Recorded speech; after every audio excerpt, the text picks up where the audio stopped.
In this video, I am going to solve Cambridge IGCSE Mathematics Paper 4 Calculator Extended in a session February-March 2026 Paper 4-2.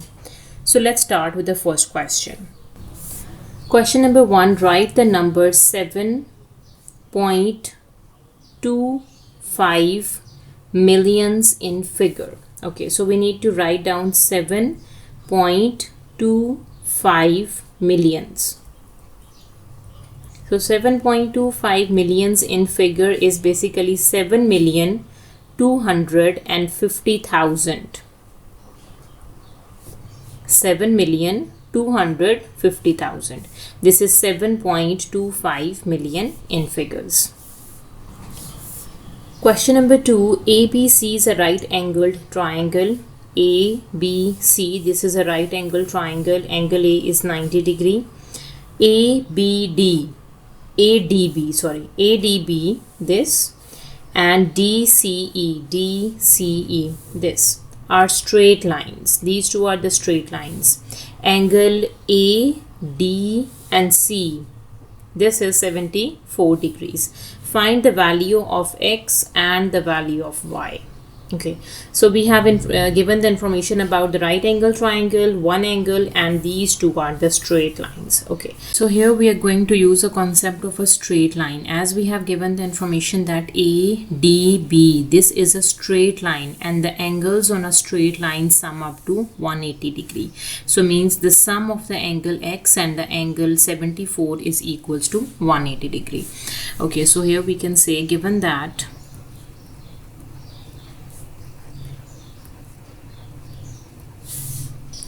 so we have given that ADB is a straight line.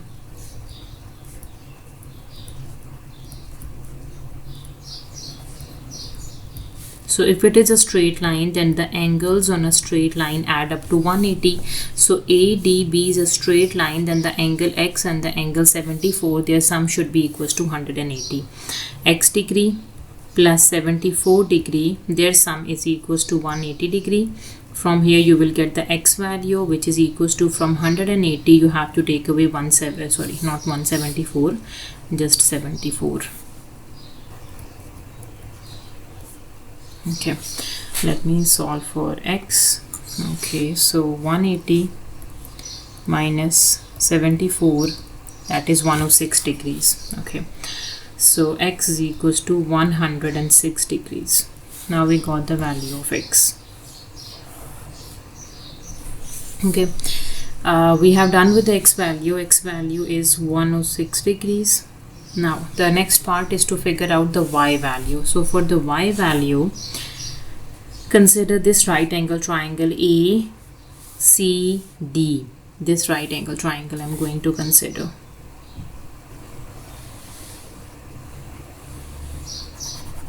So this is a right angle triangle, and we need to figure out all the three angles in this triangle. Okay, let me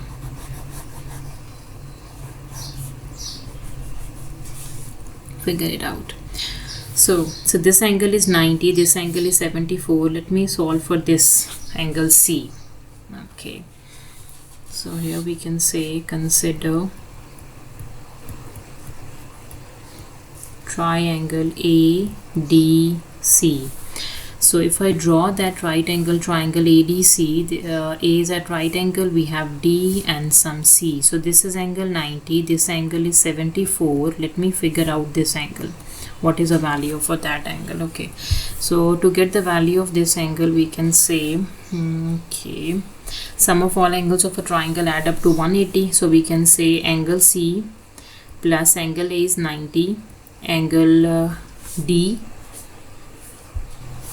that is 74, their sum is equals to 180 degree. So what is angle C? Angle C is basically 180 degree minus 74 degrees minus 90 degree. Shift these two terms on the other side and let me get its value. Okay, so 180, take away 74, take away 90, 16 degree. So angle C is 16 degrees. So this angle C is 16 degrees. Okay, we got that angle C. So this value is 16 degrees. Okay, and the second information given is DCE is a straight line. DCE, this is also a straight line, and the angles on a straight line add up to 180. It means the angle Y and the sum of 16 should be equals to 180 degree.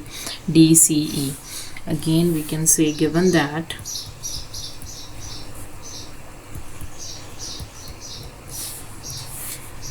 DCE is a straight line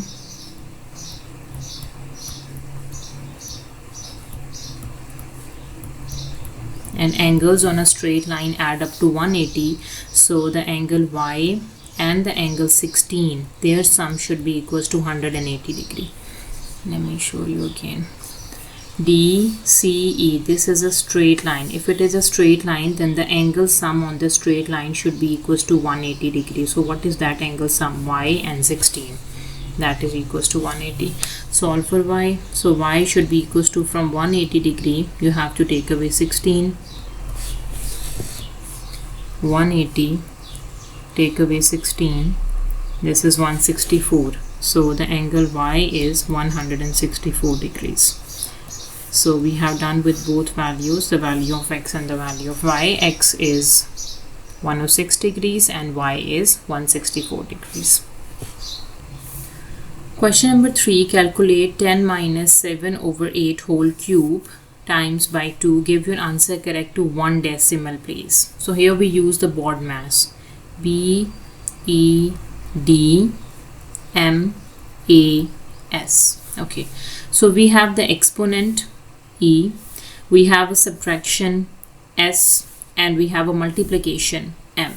So first we do the exponent, then we do the multiplication, and at the end we do subtraction.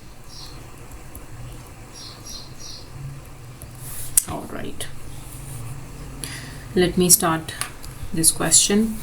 So we have 10 minus 7 over 8, its whole cube, and product with 2. According to board mass, we do the exponent first. So the first step is exponent. First step is exponent. So let me solve the exponent first. What is exponent for 7 by 3 whole cube? 7 over 8. Sorry. 7 by 8 whole cube. Let me solve this. We have 7 over 8 and take its cube.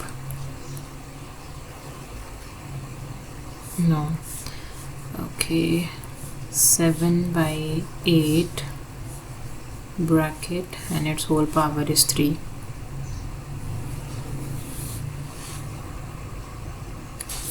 So 7 by 8 whole cube is 343. 7 cube is 343 and 8 cube is 512. 512. So we have done with the exponent. Then the next one, first exponent, then the multiplication, right? Now the second step is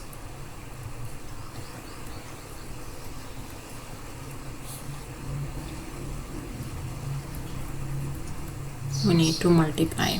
Okay, so how do we multiply? 7 minus 7 over 3 is going to multiply by 3. Minus 7 over 8 whole cube is times by 2. This is 343 divides 512. This is times by 2.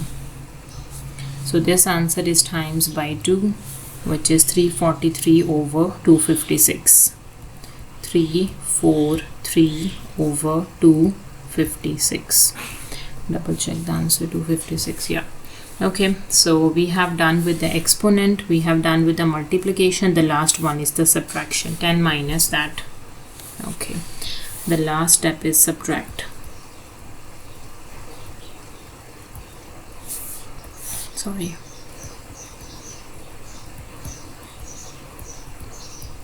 In subtraction we do 10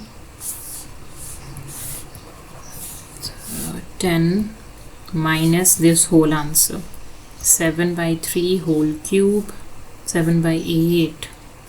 Why I'm keep writing 3, sorry, and times by 2. So this is 10 minus 343 divides 256. 10 subtract answer. This is 2. In terms of decimal we need to figure out, right? The question says we need to find the answer up to 1 decimal place. So 1 decimal place is 8.660. So this answer is 8.660. Up to 1 decimal place, this is 8.6 is at the 1 decimal place. The next digit is 6 more than 5. So we have to add 1. So it is 7. 8.7. This is a simplified answer up to 1 decimal place, 8.7. I hope this is clear. Now use the board mass first. Do the exponent, then multiplication, and then subtraction according to this rule. Question number 4. The exchange rate between the pounds and dollar is 1 pound equals to $1.28. The exchange rate between the pounds and rupees is 1 pound is equals to 115 rupees. Okay. The computer cost $576. Calculate the cost of the computer in rupees. Okay, so we have given pounds in terms of dollars. So first we need to figure out what is 1 pound is this much dollar. What is $1 in terms of pound? Okay, so we have given that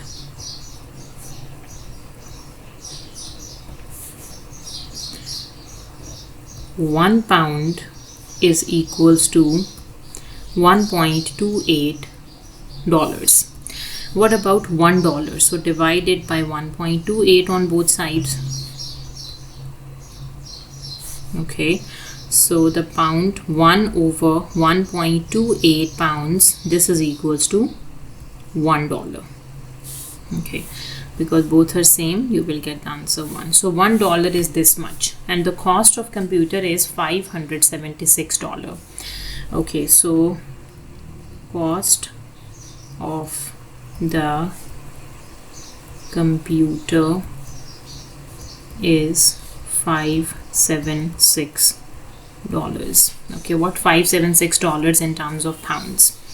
Okay, so here we can say $576 is basically in terms of pound is 576 divides 1.28.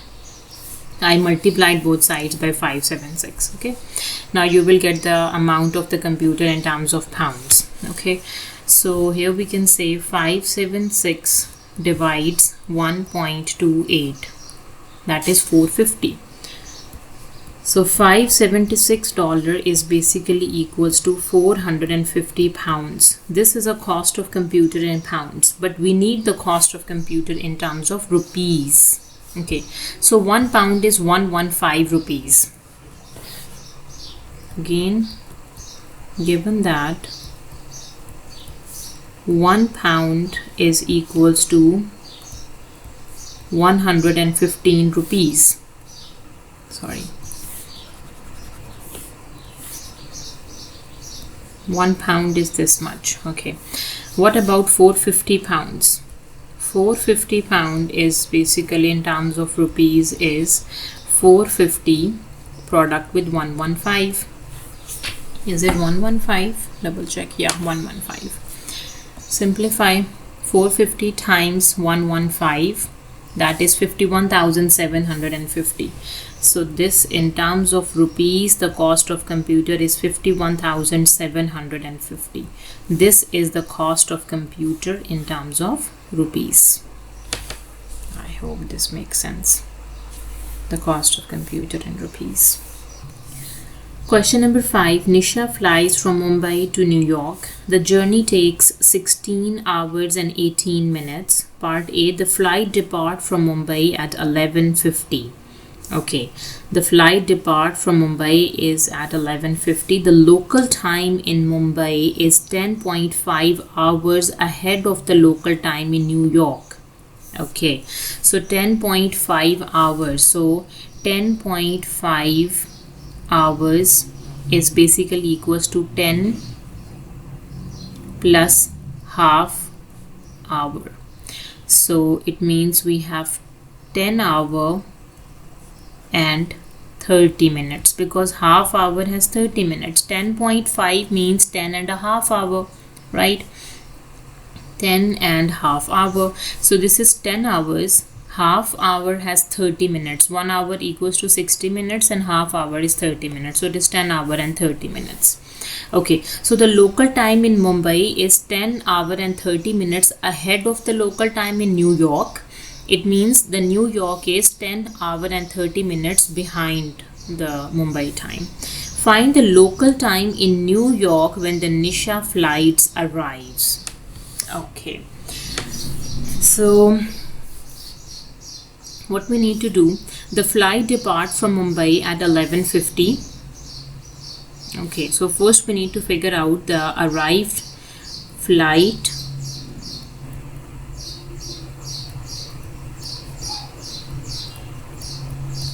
arrives at, okay, at what time the flight arrives. Okay, so the flight departs from Mumbai at 11:50 and the total journey it takes is 16 hours and 18 minutes. So this is the flight arrives time in according to Mumbai.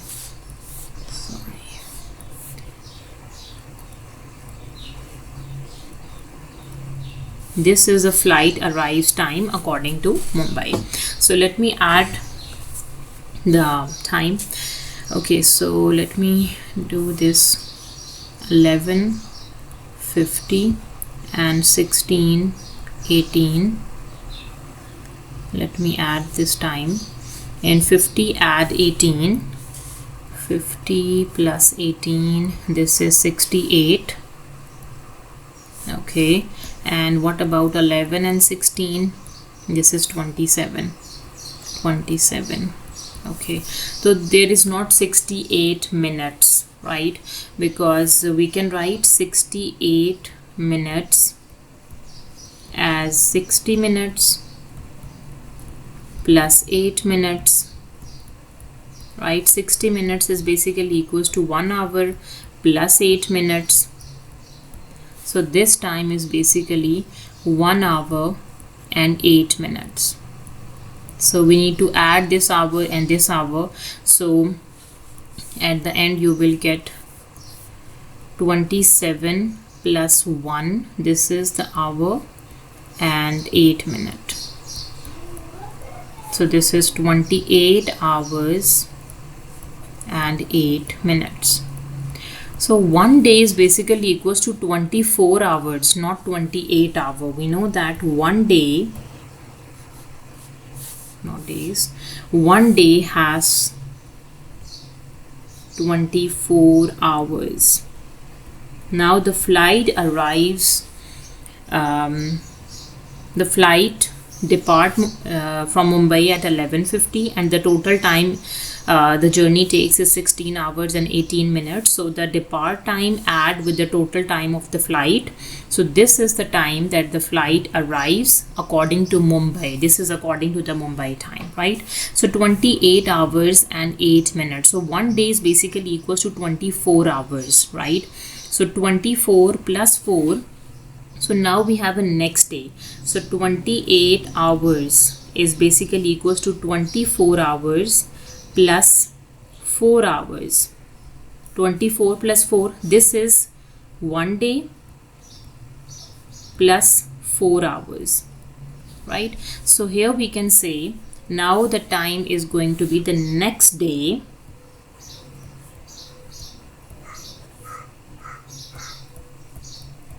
Arrival time according to Mumbai. I hope you're getting me right. So the next day, the arrival time according to Mumbai is the next day. It is 4 hour and 8 minutes. 4 hour and 8 minutes. It means the time is 0408. This is the time in Mumbai when the flight arrives, New York. But what is the time in New York at that time? Okay, the local time in Mumbai is 10.5 hours ahead of the local time in New York. So the time in New York is 10.5 hours behind. So what is the time in New York? Okay, so this is the time in Mumbai when the flight arrives New York. So what is the time in Mumbai? What is the time in New York? So as we know that New York is 10.5 hours behind the Mumbai. So in this time 0408 we have to subtract 10 hours and 30 minutes because it is behind. This is given to us in the question, right? Okay, so here we can do the subtraction. 0408 10 30, just do the subtraction, and here from 8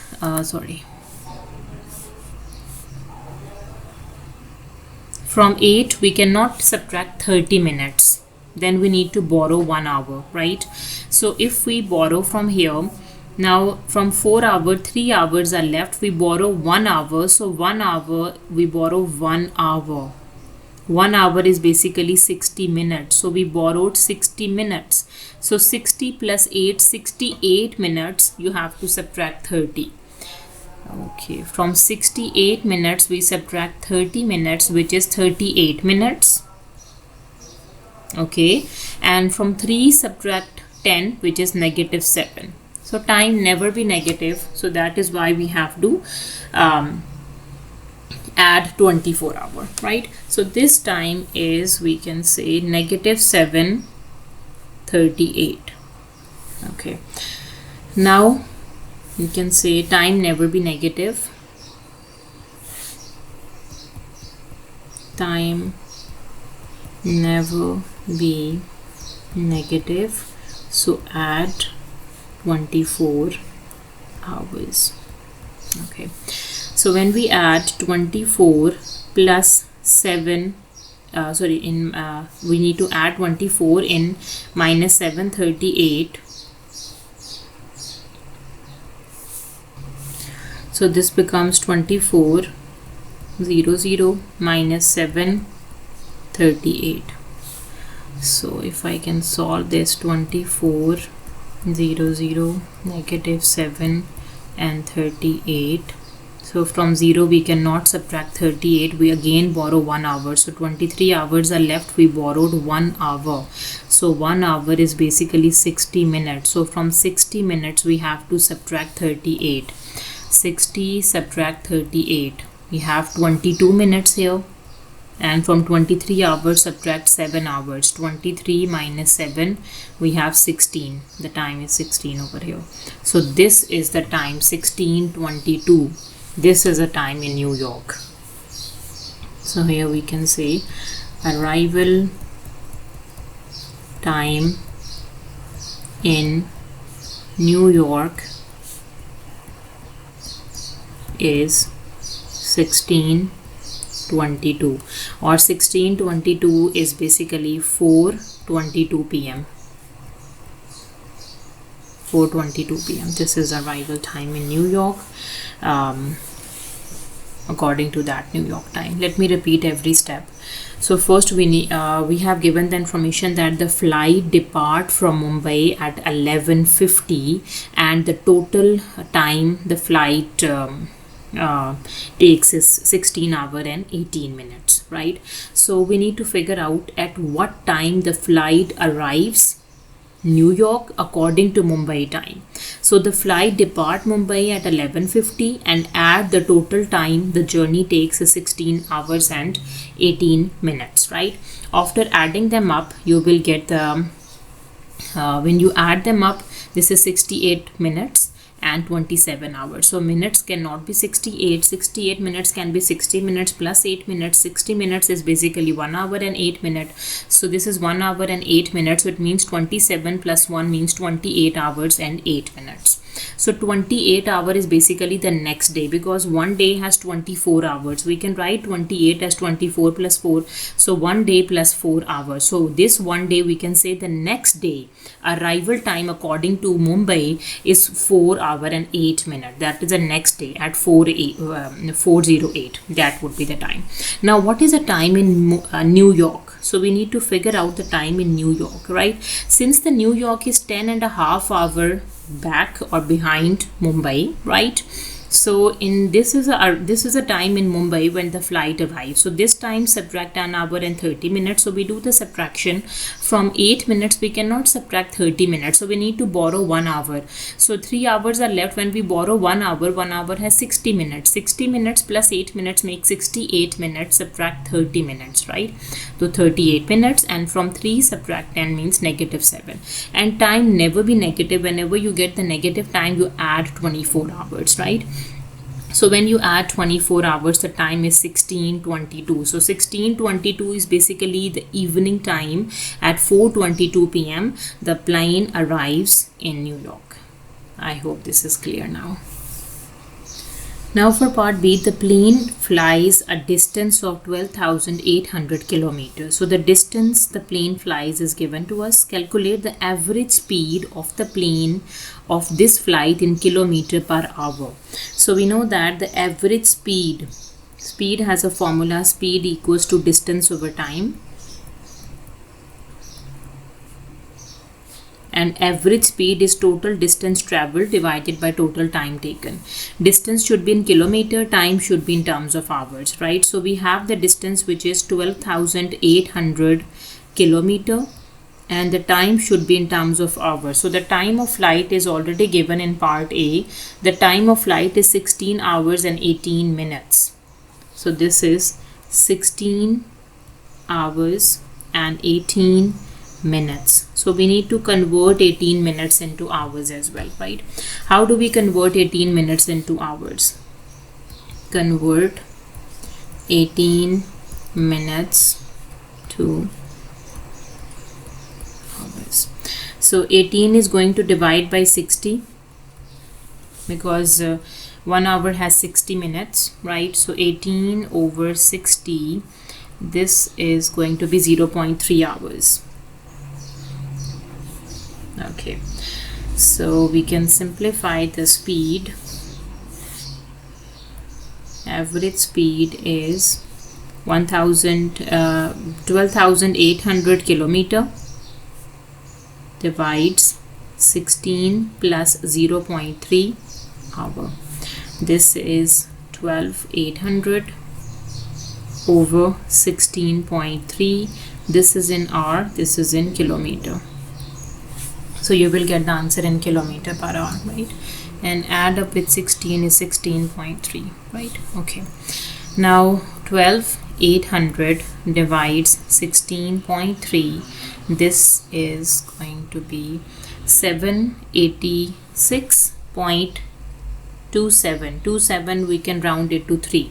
785.3.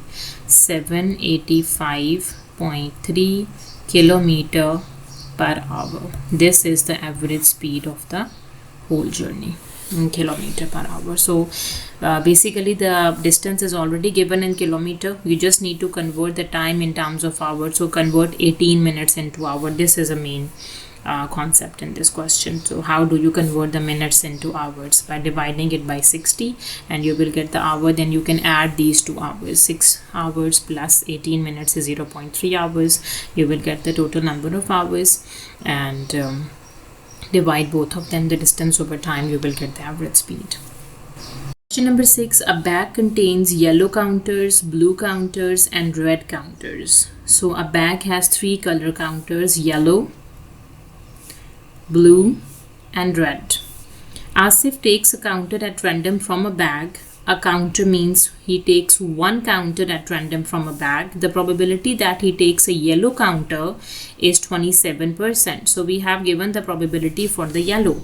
So the probability of the yellow counter is 27%, or we can say 27 over 100. Okay, the probability that he takes a blue counter is 3 by 5. So the probability of the blue counter, that is equals to 3 by 5. Okay, find the probability that he takes a red counter. Okay, so basically we know that sum of all probability, sum of probability is always equals to 1. So keep this in mind, that many students ask me in the comment section that why I'm putting the sum of probability equals to 1. This is a standard formula, right? Sum of all probabilities should be equals to 1. So here we can say that sum of all probabilities, that is equals to 1. So sum of all probability, here we have the probability of yellow plus the probability of blue plus the probability of red. Their sum should be equals to 1. The yellow probability is 27%, right? 27 over 100 is a probability for yellow. The blue one is 3 by 5. We don't know about the red one. That is equals to 1. Okay, so the probability of the red counter, this is going to be 1 minus 3 by 5 and minus 27 over 100. Let me simplify this. 1 minus 3 by 5 minus 27 over 100. This is 13 over 100. So the probability of the red counter, this is 13 over 100, or we can say another word, 13%. This is the probability that he takes the red counter. Number 7, p square equals to r square minus 8t. Part A, find p when r is negative 15 and t equals to 7. We have to solve for p. So here we can say p square equals to r is minus 15. Take its square minus 8 and the t value is 7. Okay, so here the p square would be negative 15 square and say minus 15 and its square is 225, 225, and minus 8 times 7 is 56. Okay, 225 minus 56 is 169. So here p square is 169, and to solve for p we need to take a square root on both sides. P square is 169, take a square root on both sides. Wait a second. So here p square and the square root, and this is plus minus square root of 169, and whenever we do the square root, this is with the plus minus, right? So here the value of p is plus minus 13. This is the value for p. Okay, because 169 is a perfect square, you can also solve root 169 is 13. Okay, now for part B, rearrange to make t the subject. Okay, so we have to make t the subject, so you have to move the t on the left side, so it becomes positive 8t is equals to r square is already on the right, and shift the p square on the left, so negative p square. So to solve for t, we have to divide both sides by 8, so r square minus p square divided by 8, this is in terms of t. Right. Question number 8. A prism has 6 planes of symmetry. The cross section of a prism is a regular polygon. Write down the name of the regular polygon. Okay, so here we have to understand a concept that a regular polygon with n sides has n lines of symmetries, right? Let me write it down. A regular polygon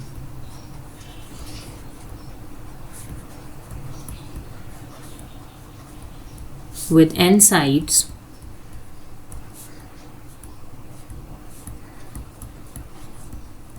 has n lines of symmetries.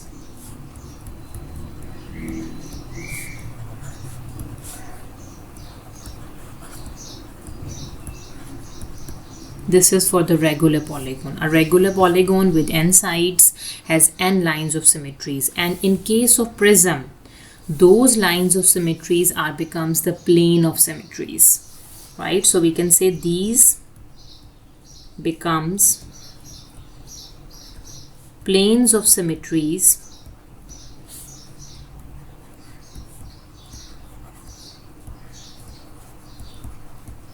in the prism.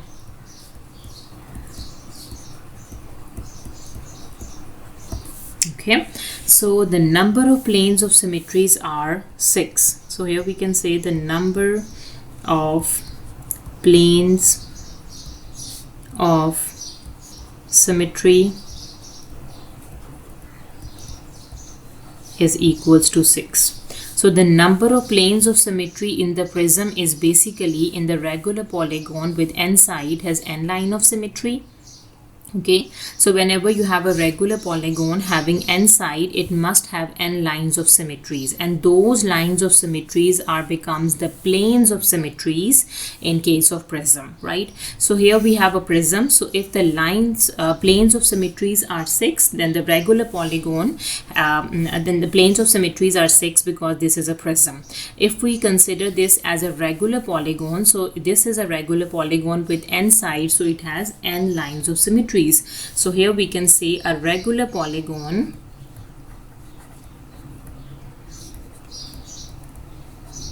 with 6 sides,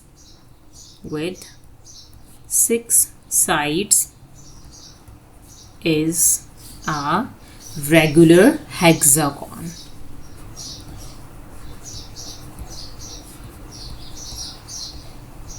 So this is the name of the prism polygon, right?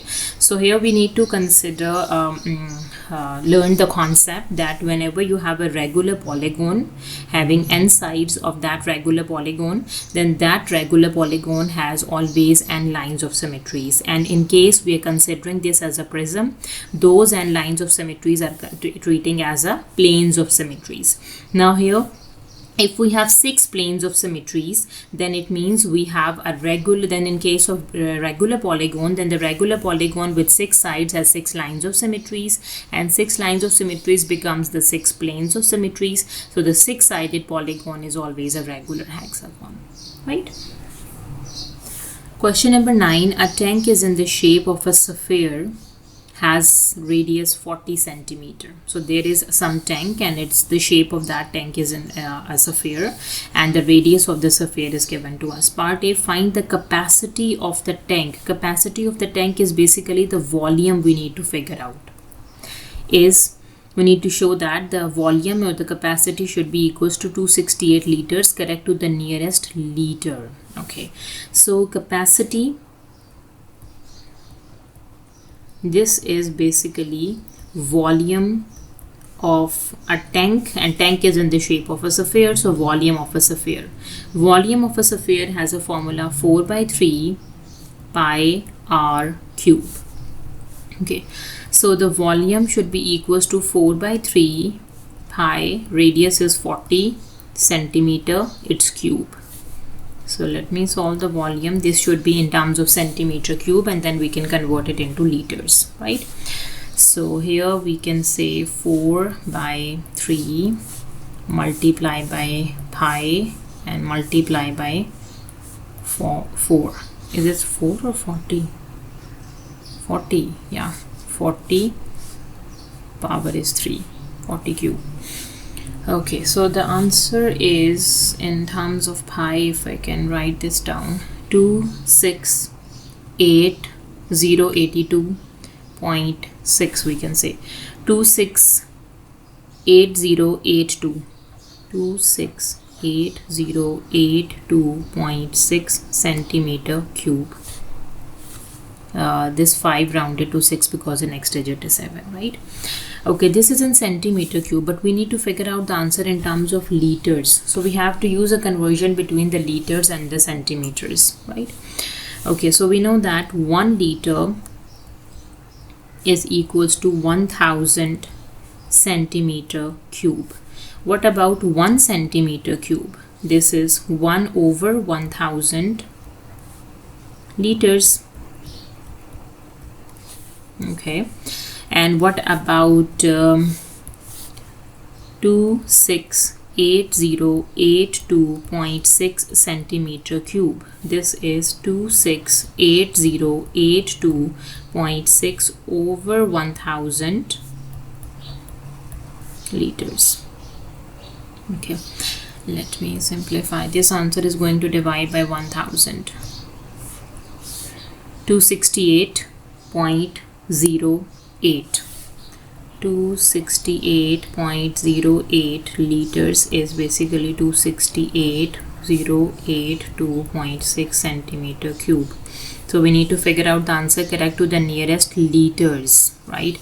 So this is correct to the nearest liters. So we can say the capacity of the tank, which is in the shape of a sphere, is 268 liters. We need to just show that its capacity is 268 liters, and it is proved. Okay. Now for part B, the tank contained 268 liters of water. So we have given the volume is 268 liters.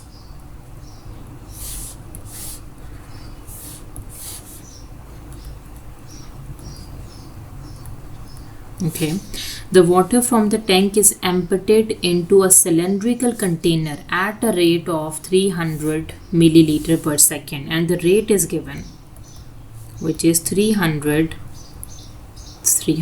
milliliter per second. So this tank was basically before was a sphere, in the shape of a sphere, and that spherical tank is emptied into the cylindrical container. Part A, calculate the time taken from the tank for the tank to be completely emptied. Give your answer in minutes and seconds, correct to the nearest seconds. Okay. So as we have given, the rate is in milliliters, so it is better to convert this volume into milliliters by use a conversion that 1 liter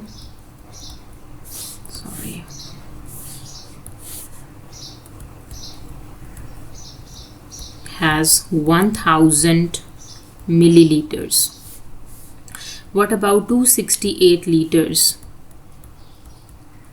which is 268 multiplied by 1000 milliliters, right? So it is 268 with 3 zeros milliliters. Now we have the volume in liters, the rate is in liter per second. Okay, now to figure out the time, we have to use the formula time is always equals to volume over the rate. So the volume is 268,000 milliliter and the rate is 300 milliliter per second. So now milliliter is cancelled out with milliliters, double zeros are cancelled out. This answer is in terms of seconds.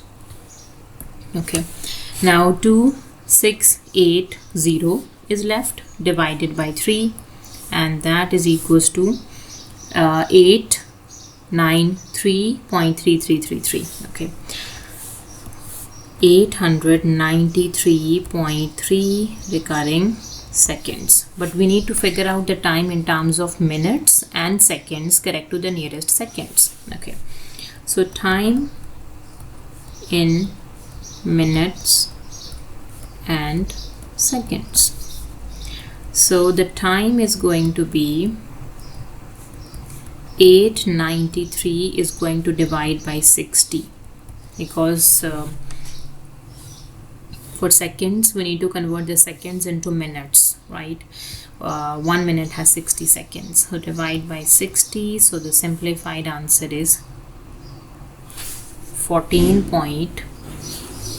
Okay, so the time is basically the volume over the rate. The volume is 268,000 milliliter. The rate is 300 milliliter. Milliliter is cancelled out with milliliter. Double zero is cancelled out with double zero. Now you will get the time in seconds. Let me show you. So the time is 2680 divides 3, and this is your time, right? Okay, now this time is in seconds, but we have to find the time in correct to the nearest minutes. Give your answer in minutes and seconds correct to the nearest seconds. Okay, now to convert this time into minutes and seconds, we have to divide it by 60. So divide that time by 60 and you will get this time button. So this is 14 minutes and 53 seconds. So this is a time button I pressed, right? Okay. Now for the second part, a cylindrical container has a radius of 50 centimeter and a height of 40 centimeter. Okay, so that cylindrical container where the water is poured out, its dimensions are given. The radius and the height is mentioned. Calculate the percentage of the container that is filled with water. What percentage it is filled with water, right? Okay, so in the beginning of this part B, the tank contained 268 liters of water. So we have given the information that water is 268 liters. Now we need to figure out how much the container is filled with water. So what does this statement means? We need to figure out the volume, how much the container is filled with water, how much the water is inside the container. So we need the volume, right? So volume of a cylinder, because the container is in the shape of a cylindrical container, right? So volume of a cylinder has a formula pi r square h. R value is 50, take 50 square. Height value is 40, take 40. Okay, now let me simplify this. We have pi multiply 50 its square and multiply by 40, that is equals to this much pi, and this is 314,159 centimeter cube. How centimeter cube? Because this radius is in centimeter. When we do the square, this is in centimeter square. The height is in centimeter. Centimeter square into centimeter gives you centimeter cube. Now the volume of that cylindrical container is in centimeter cube, and now the total volume of the water in the tank is this much liters. So 1 liter has 1000 centimeter cube. So what about 268 liter? 268 multiplied by 1000 centimeter cube, right? Now to figure out the percentage of the container that is filled with water, you can do the total water in the tank divide by the volume of a cylindrical tank multiply by 100. So this is the volume of the water in the tank. The tank contains this much centimeter cube of water. Divide by the volume of the cylindrical container which it is poured out, right? And then times by 100, you will get 85.3%. By doing calculations, let me show you as well. By doing 268,000 divided by 314,159 and times by 100, this is 85.3%. I hope this is clear now. Question number 10. The diagram shows a rhombus A, B, C, D. This is a rhombus, right? Angle ACD is 117. So sorry, B, C and D. This angle is 117 degrees. Write two simultaneous equations and solve them to find the value of x and the value of y. You must show all your working. Okay. So this is a rhombus. We have to use the properties of rhombus, right? So the first property of rhombus is opposite angles in rhombus are equal. Opposite angle means the angle A and angle C are equal. The angle B and angle D is equal. Since B is not given to us, so I'm not taking B and D, I'm taking A and C. So when angle A and angle C is equal, then angle A is minus 6x plus 9y, and that is equals to 117. I got my first equation. Now the second property of angle in the rhombus, I'm going to use that the adjacent angles in the rhombus are also equal. Adjacent angles in rhombus add up to 180. Yeah, not equal, sorry. They add up to 180 degrees. So what are the adjacent angles? Adjacent angle is basically angle A and angle B is adjacent. Their sum is 180. Angle B, angle C is adjacent. Their sum is 180. Angle C, angle D is adjacent. Their sum is 180. And angle D and angle A is also adjacent. Their sum is 180. So you can AB, B is not given, BC, C, again B is not given. You can take angle C plus angle D equals to 180, or you can take angle D plus angle A equals to 180. So I'm taking C plus D equals to 180. Angle C, angle D equals to 180, angle C is 117, angle D is 2x plus 3y. This is 2x plus 3y, right? So you need to put this equals to 180. So x and the y terms are staying on the left. Just shift this term on the right, becomes minus 117. So 180 minus 117 is 63. You got the second equation, right? Now we have to make the two simultaneous equations and then we have to solve. Okay. Now look at these two equations. You can see here the x coefficient is minus 6 and here the x coefficient is 2. 2 times 3 makes 6, right?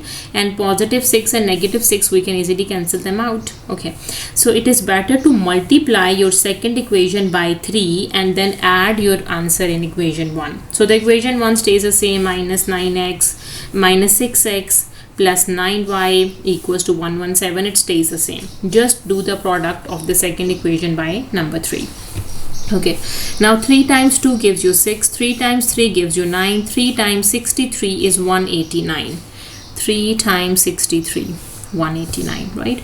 Okay, so positive 6x and negative 6x both are cancelled out. 9 plus 9 gives you 18, 17 plus 117 and 189. When you add them up, that is equals to 306, and then divide both sides by 18. You will get the y value, which is 17.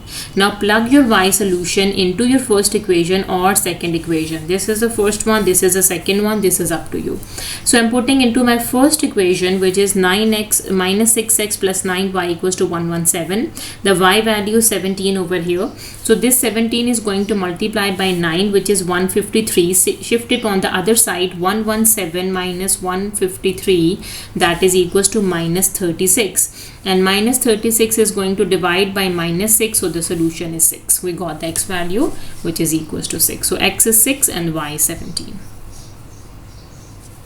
Question number 11. The diagram shows speed time graph for 65 seconds of a journey. This is the speed and this is the time for 65 seconds of the journey. Part A, the acceleration during the first 48 seconds of this part of the journey is 0.25 meter per second square. First 48 seconds, these are the first 48 seconds. The acceleration is given to us. Show that the v value is, this v value is 32 meter per second. Okay. So keep it in mind that when you have a speed time graph, the acceleration is always equals to change in speed divided by time. That is a standard formula.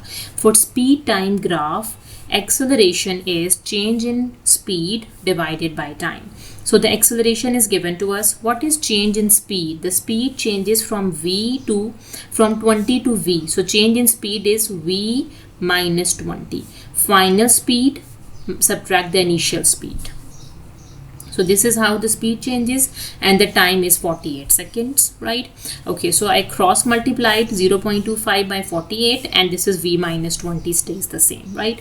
Okay, so this term, just shift the 20 on the other side, becomes positive 20. You will get the v value. Let me show you. 0.25 multiplied by 48, and your answer is going to add up in 20. That is equals to 32.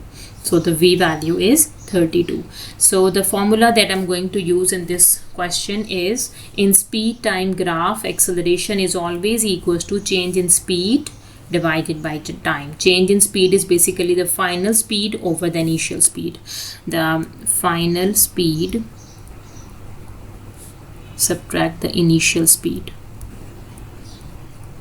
This is the change in speed. Okay, now moving to the next part, B, work out the total distance traveled during the 65 seconds. Give your answer in kilometers, right? So in speed time graph, total distance traveled is always equals to area under the curve of the speed time graph. Total distance traveled is area under the speed time graph, right? So in speed time graph, the speed and the time graph, total distance traveled is area under that curve, right? Okay, so this curve, I'm going to break it into two parts. The first part, the yellow one, this is a shape of a trapezium. We need to figure out the area of this trapezium. And the second part is the blue one, which is a right angle triangle, the area of a right angle triangle. So area of a trapezium is basically equals to half the sum of two parallel sides. This parallel side is 32 and this parallel side is 20. Sum of 32 and 20 multiply by height, which is 48, and then times by 1/2. Same, area of the right angle triangle is half base times height. Height is 32 and the base is 65 minus 48. Let me show you how I plug the values. Area of a trapezium is half sum of parallel sides into height. Area of a triangle is half base times height. The two parallel sides are 20 and 32. The height is 48. The base, I told you that the difference between 65 and 48, and then 32. When you simplify this expression, you will get 1248, and this expression simplify to 272, and the final answer is 1520 meters. Still you have to convert it into kilometers, right? Now use the conversion that 1 kilometer has 1000 meters. What about 1 meter? 1 over 1000 kilometer.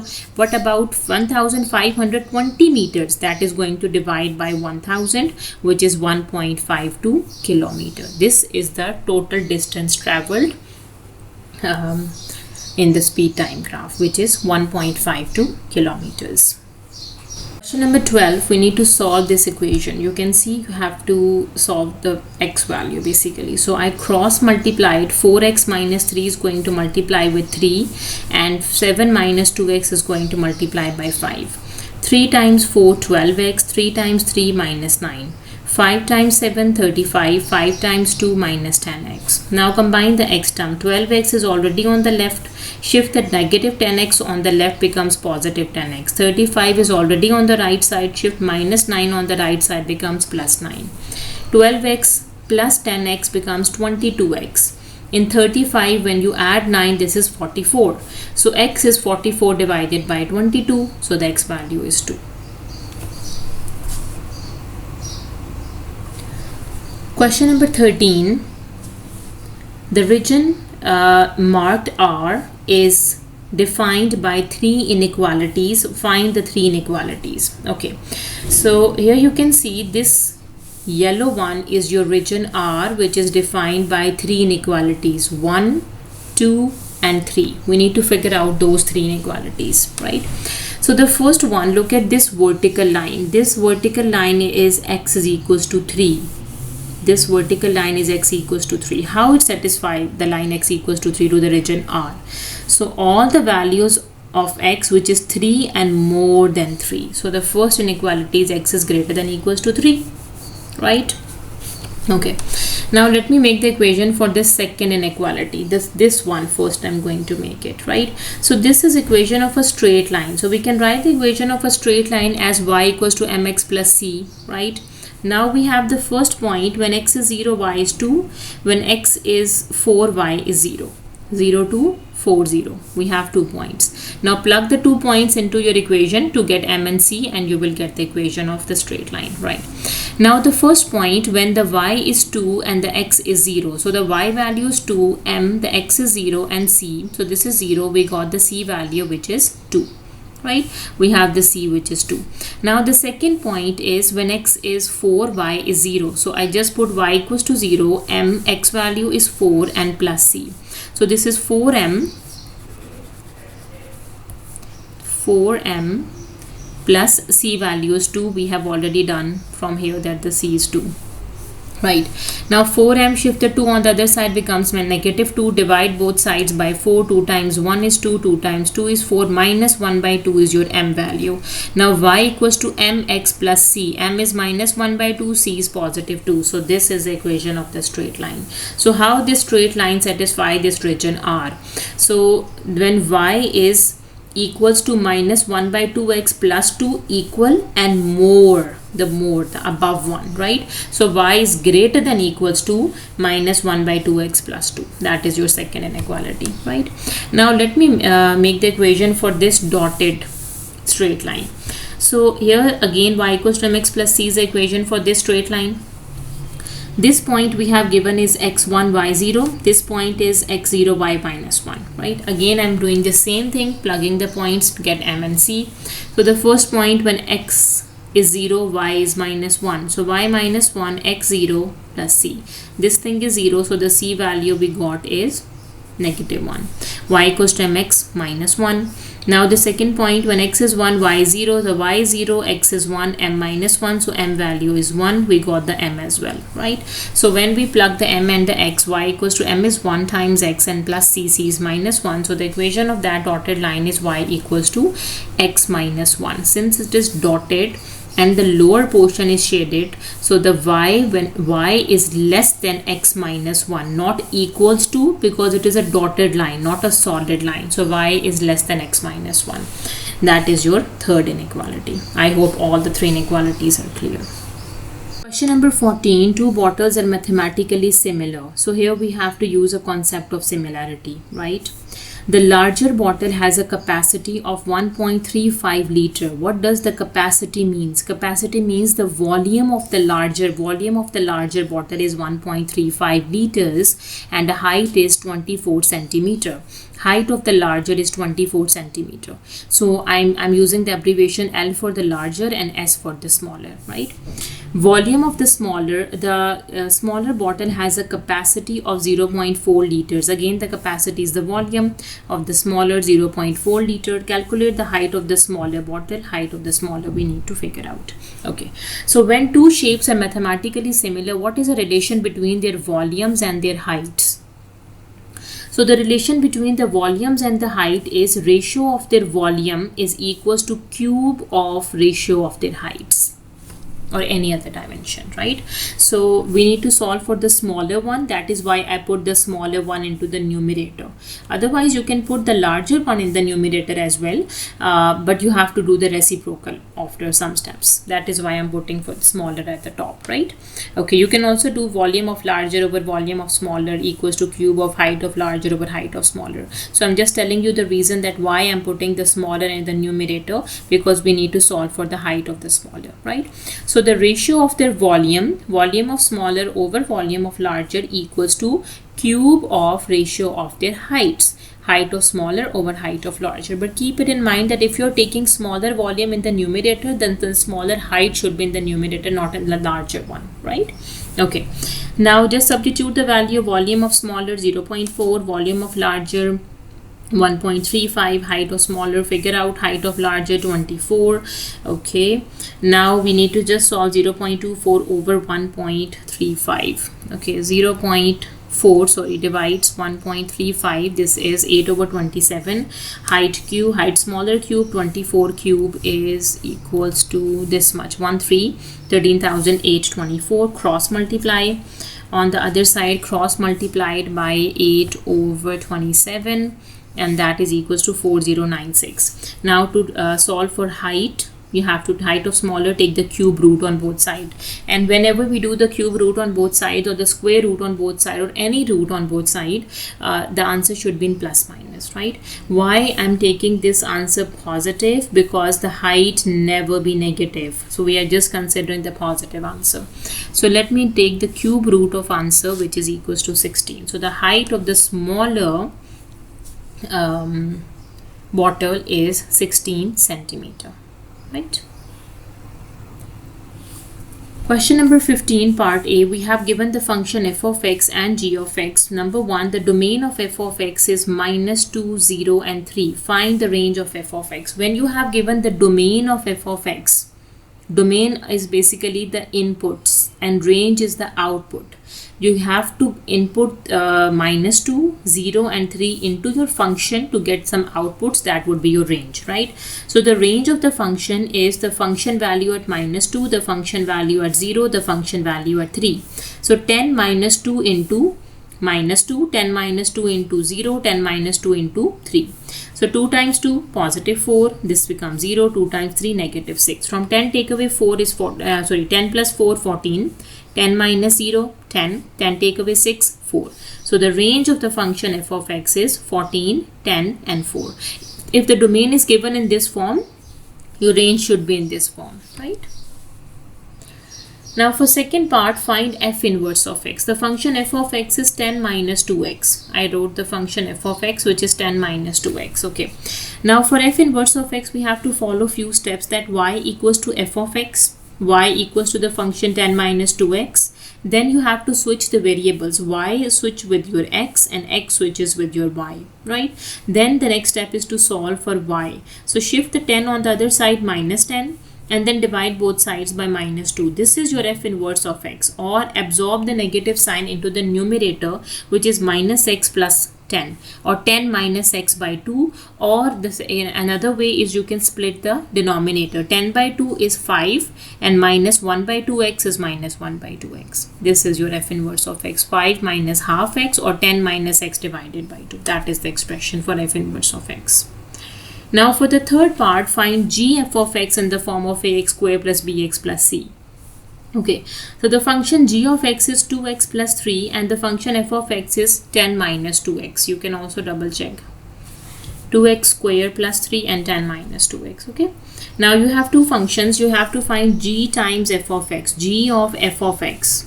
This is your f of x. Now g of x is 2 times that x square plus 3. 2 times this whole x square plus 3. Now use the formula of a minus b whole square. A square minus 2ab plus b square. So 10 square is 100. 2x square is 4x square minus 2ab minus 2 into 10 into 2. 2 times 2, 4. 4 times 10 is 40, right?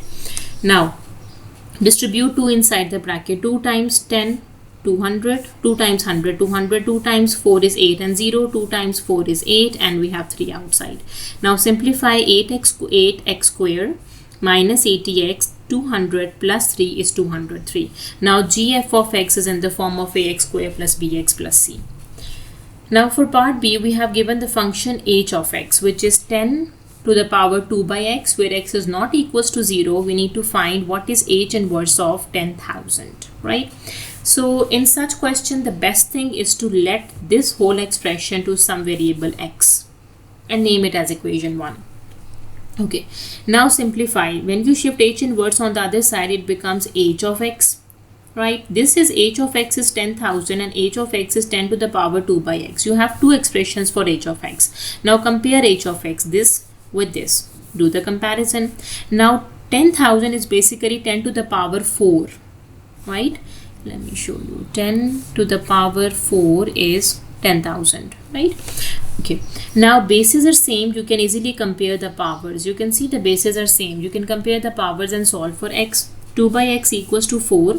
4 is over here. X is on the other side. 2 times 1 is 2. 2 times 2 is 4. 1 by 2 is your x. Once you got the x, put your x value into your first equation. H inverse of 10,000 is your x.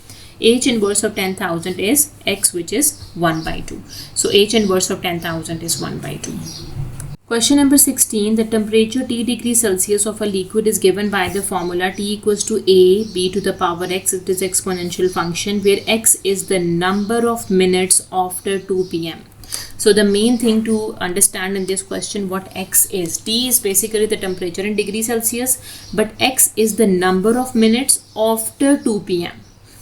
T is 80 degrees Celsius, temperature is 80 at 2 p.m. So at 2 p.m. there is no time, x number of minutes after 2 p.m. At 2 p.m. there are no number of minutes. So x is equals to 0. T is 20 at 2:30 p.m. So after 2 p.m.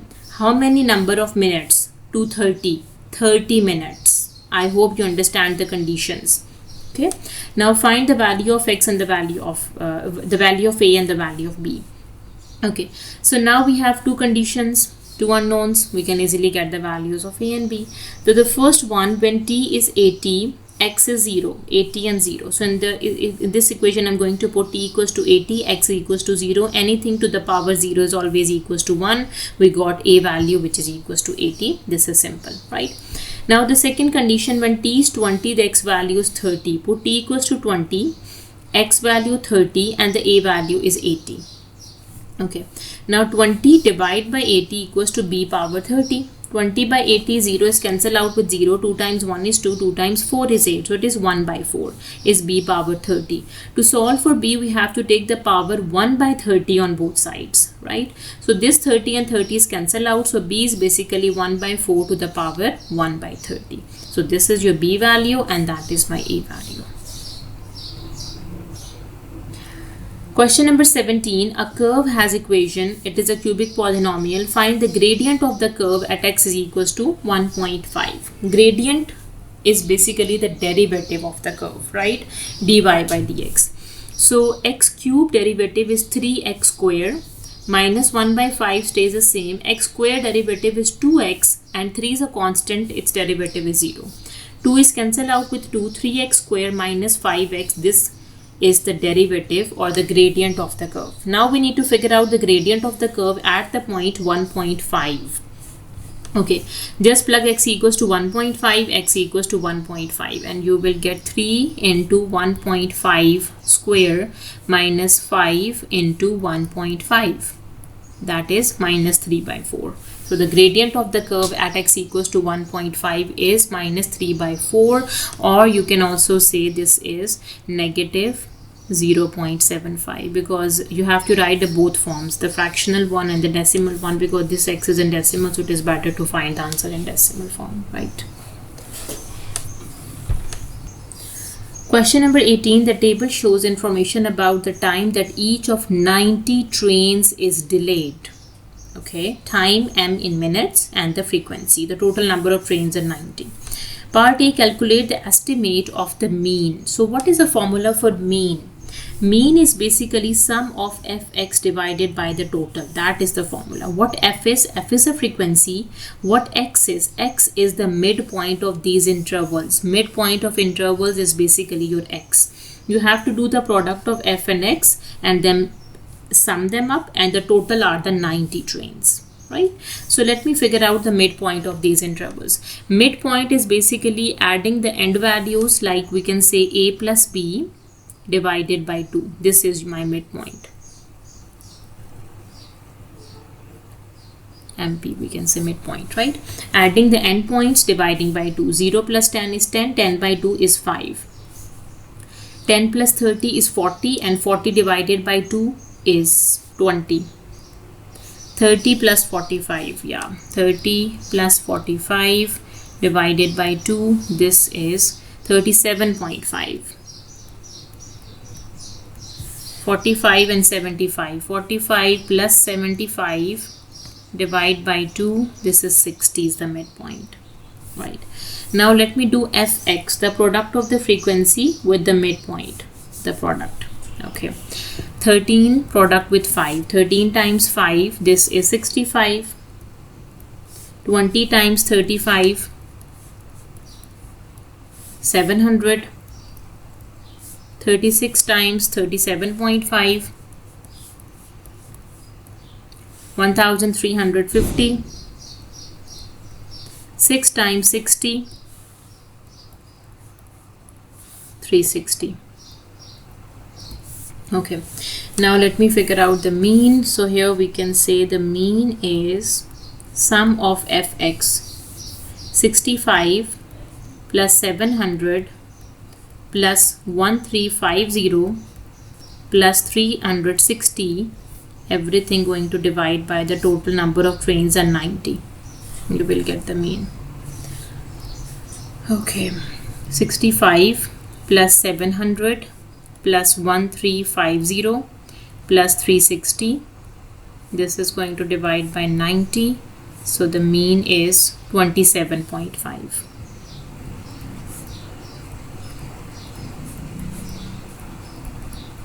This is the value for the estimated mean. Okay. For part B, a histogram is drawn to show the information in the table. The height of the bar for the interval 10 to 30 is 14 centimeter. Calculate the height of the bar of each of the other intervals. We need to figure out the height of the bar for the interval 0 to 10, 30 to 45, 45 to 75, 10 to 30. This interval height is given to us, right? So for histogram, what do we need? We need frequency density. And frequency density is equals to frequency over the class width. the class width of the interval, right? So keep it in mind whenever you have to figure out the histogram always you have to solve for the frequency density. Frequency density has a formula, frequency divided by the class width, right? So the class width, what frequency is, this is a frequency f value, and the class width is basically the difference between the intervals. X is a midpoint of the interval, and here we can say the class width is difference between intervals. Like we can say the difference between 0 and 10 is 10, 10 and 30, the difference is 20, right? So that difference is basically your class interval, right? Okay, so we need to solve for the frequency density, the heights. First, the frequency density, okay? So we can say for interval,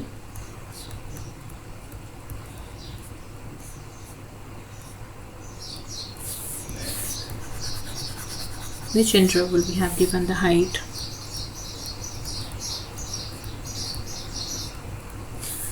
(10) is less than m is less than equals to 30. For this interval, what is the frequency? 35 is the frequency. And what is the class width? For this interval, frequency is 35. This is given, right? And what is the class width of this interval? Class width is basically 30 minus 10, which is equals to 20. And the height of this, what is the frequency density?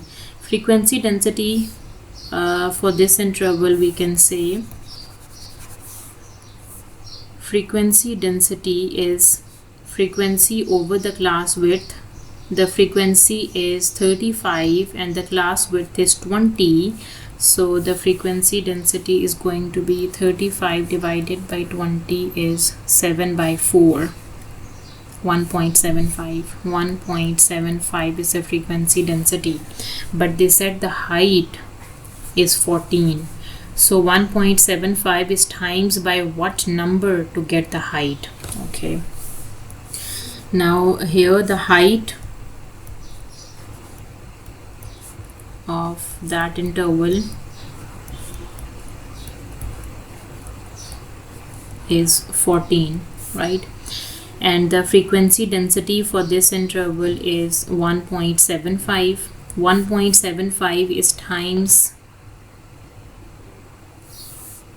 is times by what number to get height?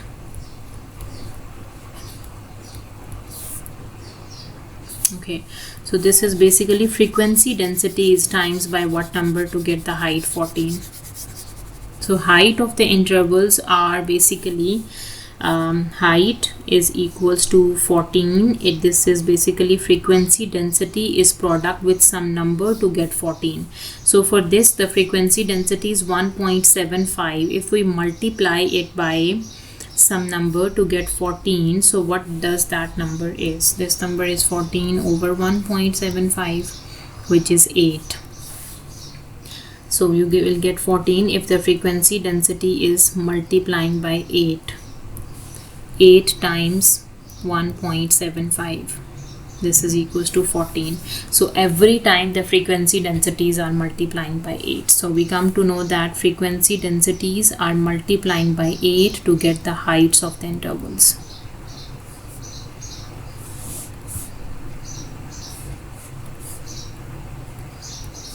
Okay, so this information I'm going to use for all the remaining intervals, right?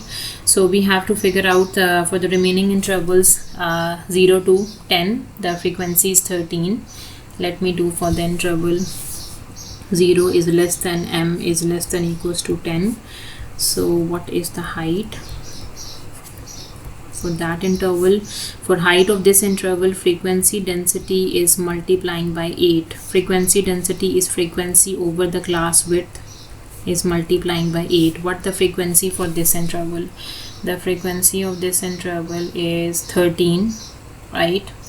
Okay, the frequency is 13. The class width is the difference between 10 and 0 and multiplying by 8.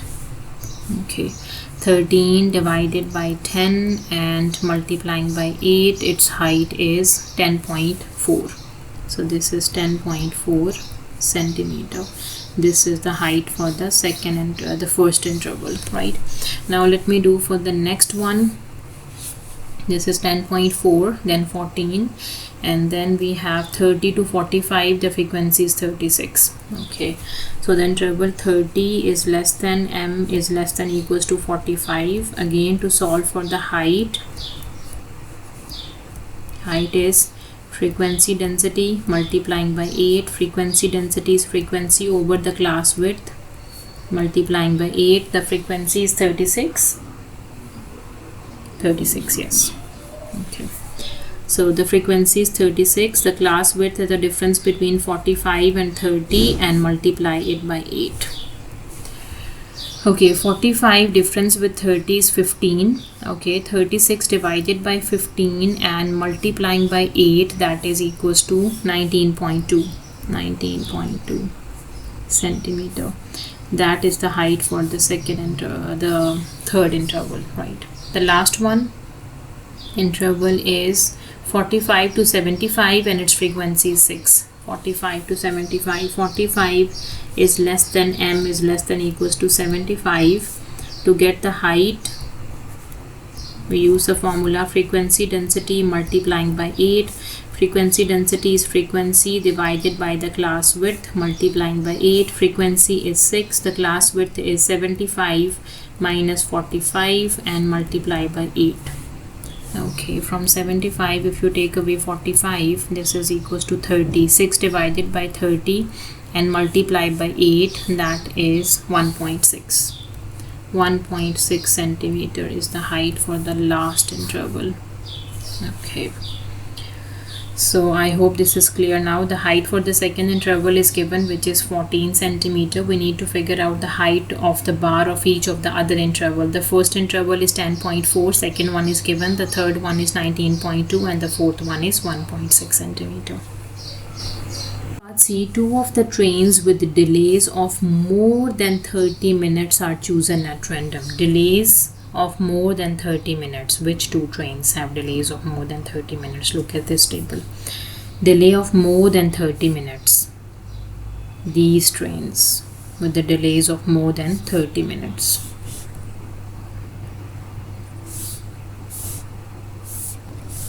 So these two trains with the delays of more than 30 minutes means from 30 to 45 minutes. More than 30 minutes means 36 and 6 trains, right?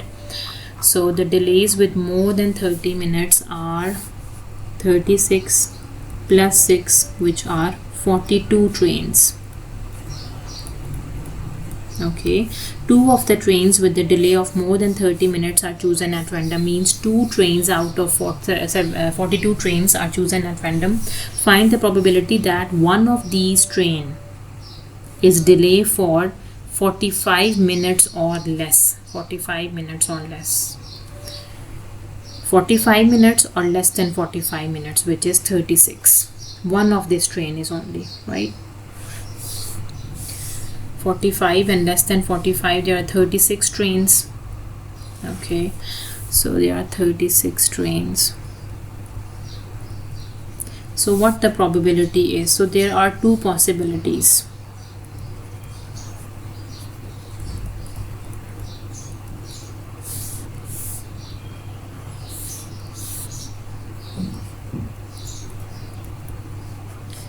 So there are 2 possibilities that the first train is delayed for more than 45 minutes, for 45 minutes or less, means 36 or 45 minutes or less out of 42, and the other train is more than 45 minutes, which are 6 trains out of 41 trains are left. Or there is another possibility that the first train takes more than 45 minutes out of 42, and the second train takes less than 45 minutes, which are 36 trains out of 41 train. Or we can say the probability, in other words, is there are 2 combination, 2 times 36 over 42 times 6 over 41. Okay, let me solve this. 2 into 36 over 42 and then times 6 over 41.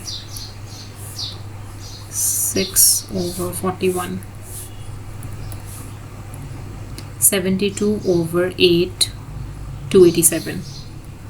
72 divides 287. So that is the probability. Okay. 19. OABCDE is a regular hexagon. OABCDE. This is a regular hexagon. OA is P. Okay. AB is Q. Part A, find in terms of P and or Q in its simplest form. Number 1, DE. DE. Okay. And BD. B to E. And OE. OE. Okay.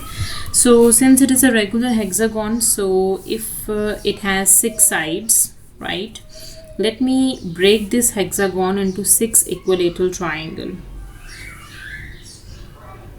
Okay.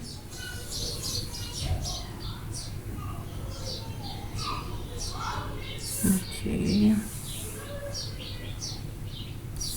All right. So this is the point O, we can say. Okay. Now this is a regular hexagon. We know that for the hexagon, for regular hexagon, all the sides have same length, right? So we can break the hexagon into 6 equilateral triangles, right? All the angles inside this is equals to 60 degree. It's all the angles are 60 degree because they are equilateral triangles, right? Okay, so this length is P, okay, and this length is Q. If this is P, then this line is parallel to this line, so this length is also P. This length is Q, then this length is also Q. Now the main thing is to figure out what is BC. Okay, no, wait a second. For regular hexagon, opposite sides have same length. OA is P, then D to C is also P. AB is Q, then its parallel is ED. This is also Q. Now the main thing is what is BC and what is OE, right? Okay, so P, P, Q, Q, because they are parallel, right? So when for the parallel sides they have equal length. Now we need to solve what is BC, and then for parallel OE is the same. Okay, to solve for BC, okay, we need to figure out B to C means B to O, O to C. Okay. When you move B to C, you move B to O and then O to C. So what is B to O? BO is parallel to what? This line and this line. These two lines are parallel to each other. If OA is P, then OB is also P. Okay, and AB, this line and this line, or we can say these two lines are parallel. A to B, O to C, they are parallel. If this is Q, this length is also Q. Okay, now we need to figure out the length of B to C. B to C, when you move from B to C, you move from B to O first and then from O to C. B to O is minus P and then O to C is your Q, which is Q minus P. And when you move up, OE, this is also equals to Q minus P. Okay, I hope you understand it. Since it is a regular hexagon, for regular hexagon all the sides have equal length, so we can break the regular hexagon into 6 equilateral triangles. For parallel sides they have equal length. So P, P parallel, Q, Q parallel. This length is parallel, which is Q minus P, and this is also parallel Q minus P. So B to C follows the path of B to O and O to C. What is BO? So this line and this line are parallel. If this direction is P, this direction is also P. In opposite direction is minus P. So this Q and this Q both are parallel, so they have the same vector, which is Q. Okay, now I hope you understand it. Now moving to the first part, DE. You have to move from D to E. Okay, E to D is Q. What D to E is? When you move down D to E, this is negative of Q. So E to D is positive Q, D to E is minus Q. So DE is minus Q.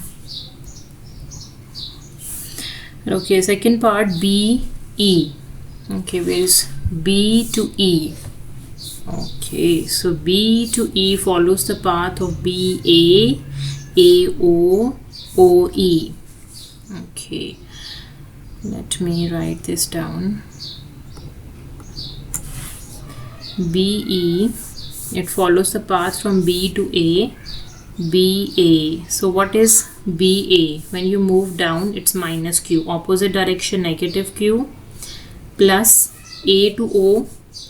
Again, opposite direction, negative P, plus OE. OE is plus Q minus P. Okay, so positive Q and negative Q is cancelled out. The answer is minus 2P.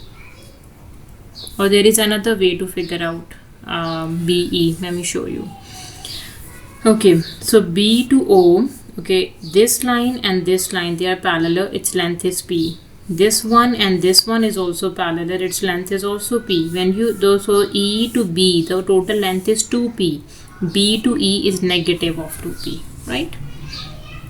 Now the third part is OE. OE we have already done, which is parallel to BC, which is Q minus P. OE is Q minus P.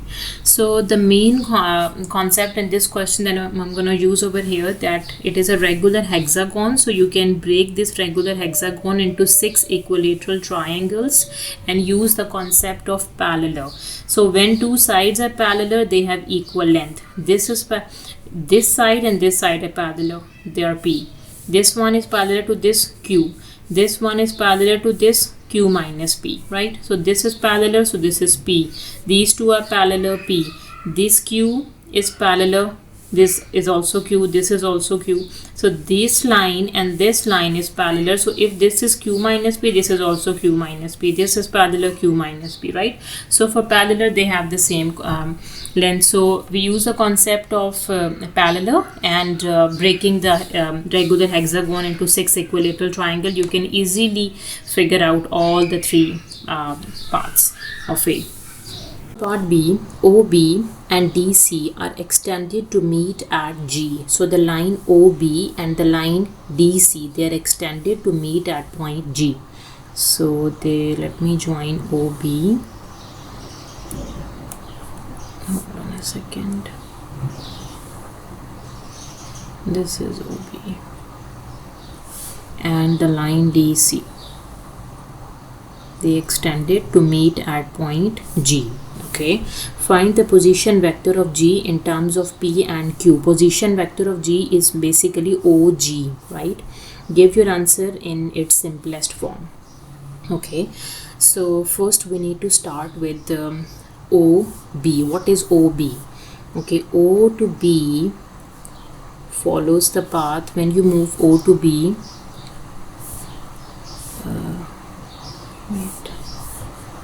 when we move from O to B, we have to start from O to A and then A to B. OA plus AB. It means OA is P, AB is Q. This is P plus Q. So OB is P plus Q,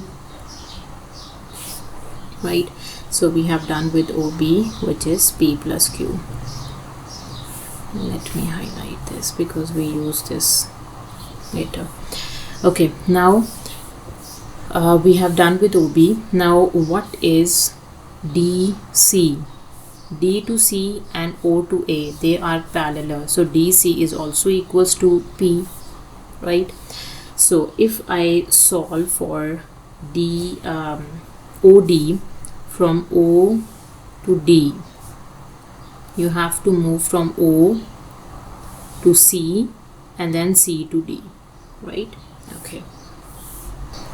Okay, let me move from O to C.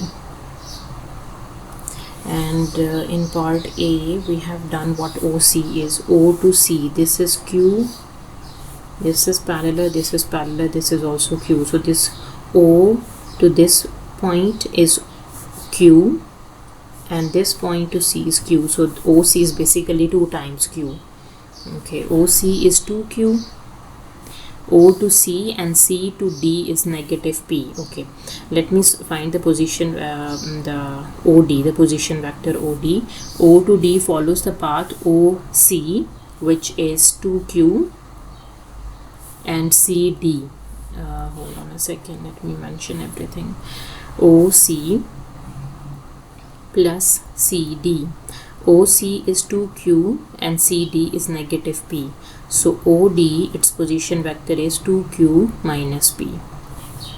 Okay, so we have done with the position vector of OB and OD. Okay, now we have to figure out what is a parametric equation of line OD and what is a parametric equation of line DC, right? And once we get these two lines, we need to figure out their point of intersection. That point is your G, right? Okay, so that is why I solve for OB. That is why I solve for OD, because in the line DC we need OD and OC both, right? Okay, now let me write down the parametric equation of line. Parametric, equations of lines. First we need to write down the parametric equation of line OB. Okay, so for the parametric equation of line OB, you can say line OB.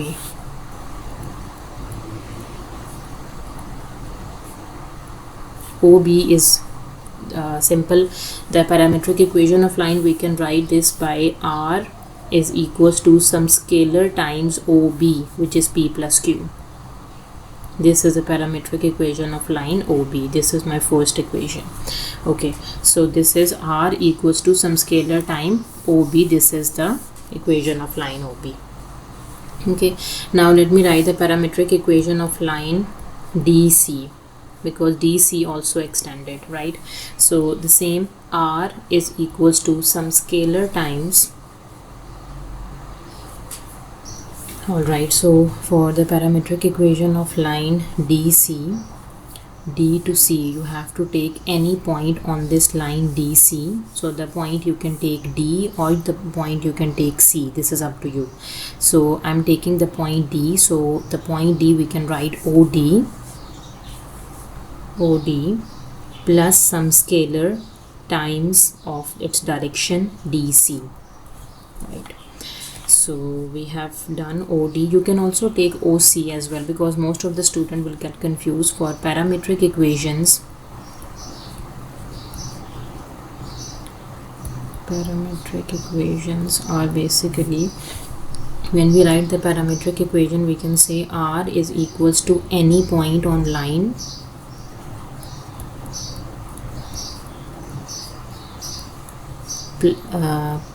plus some scalar times of direction vector dv. I'm labeling as a direction vector, so I'm writing this on this side. So this is a equation for the parametric equation of line. So in this question, first I solved OB because we need OB. So parametric equation of line OB is R is equals to any point on the line OB. So that point is just O, right? Plus and the point O is 0. That is why it is 0, right? OB is basically OA plus AB, right, which is P plus Q. So we solved OB, right? Now parametric equation of line OB is any point on the line. So I'm taking the point on the line O, which is 0, plus any scalar. I'm taking the scalar T t, and the direction vector is OB. So this is the direction vector which is P plus Q. That is why R equals to T into P plus Q. Same to find the direction parametric equation of the line DC. On this line DC, you can take any point. You can take the point D or you can take the point C. This is up to you. So that is why I solved D. OD. D basically OD and C point basically OC, right? So OD. So I solved O to D follows the path of OC and CD. So which is 2Q minus P, right? You can also take R is equals to OD plus some scalar times of its direction vector. So what the direction vector is? Direction vector is DC is the direction vector. DC. Or you can take R is equals to, if you're taking C as our point on the line, so then your direction would be plus some scalar times CD is going to be the direction, right? If you're taking C, then CD. If you're taking D, then DC. I hope this confusion is clear now, right? Any point on the line DC, which is D. So what is a position vector for D, which is OD? So we have done with OD, which is equals to 2Q minus P plus some scalar. I'm writing the scalar with S, or you can write the scalar with lambda. First I wrote with T and then you can take any other scalar. Let's say lambda DC, and the direction vector is DC, which is just P. Lambda times P. This is the second equation, right? So first let me explain this question one more time, that you need to figure out the line OD and the line DC. They both extend and they meet at point G. We need to figure out their point of intersection, the position vector of that point G in terms of P and Q. So for this we need to solve for OB and then find the parametric equation of OB, and then solve for OD and then find the parametric equation of DC. Any point on the line DC plus scalar, some scalar times the direction vector of the line DC, right? Now we have given, since the two lines meet at point G. Okay, so if they meet at point G, so we need to figure out the point of intersection of equation 1 and equation 2, the point of intersection of two lines, right? Both lines OB and the line DC equal, so this is TP plus TQ, and that is equals to 2Q minus P plus scalar times P. Okay, now to get the values of these scalars T and lambda, we have to compare the coefficients. Comparing coefficients of P and Q. So first compare the coefficients of P. So when I compare the coefficients of P, we have T over here, and for P we have minus 1 and then plus lambda. That is my first equation.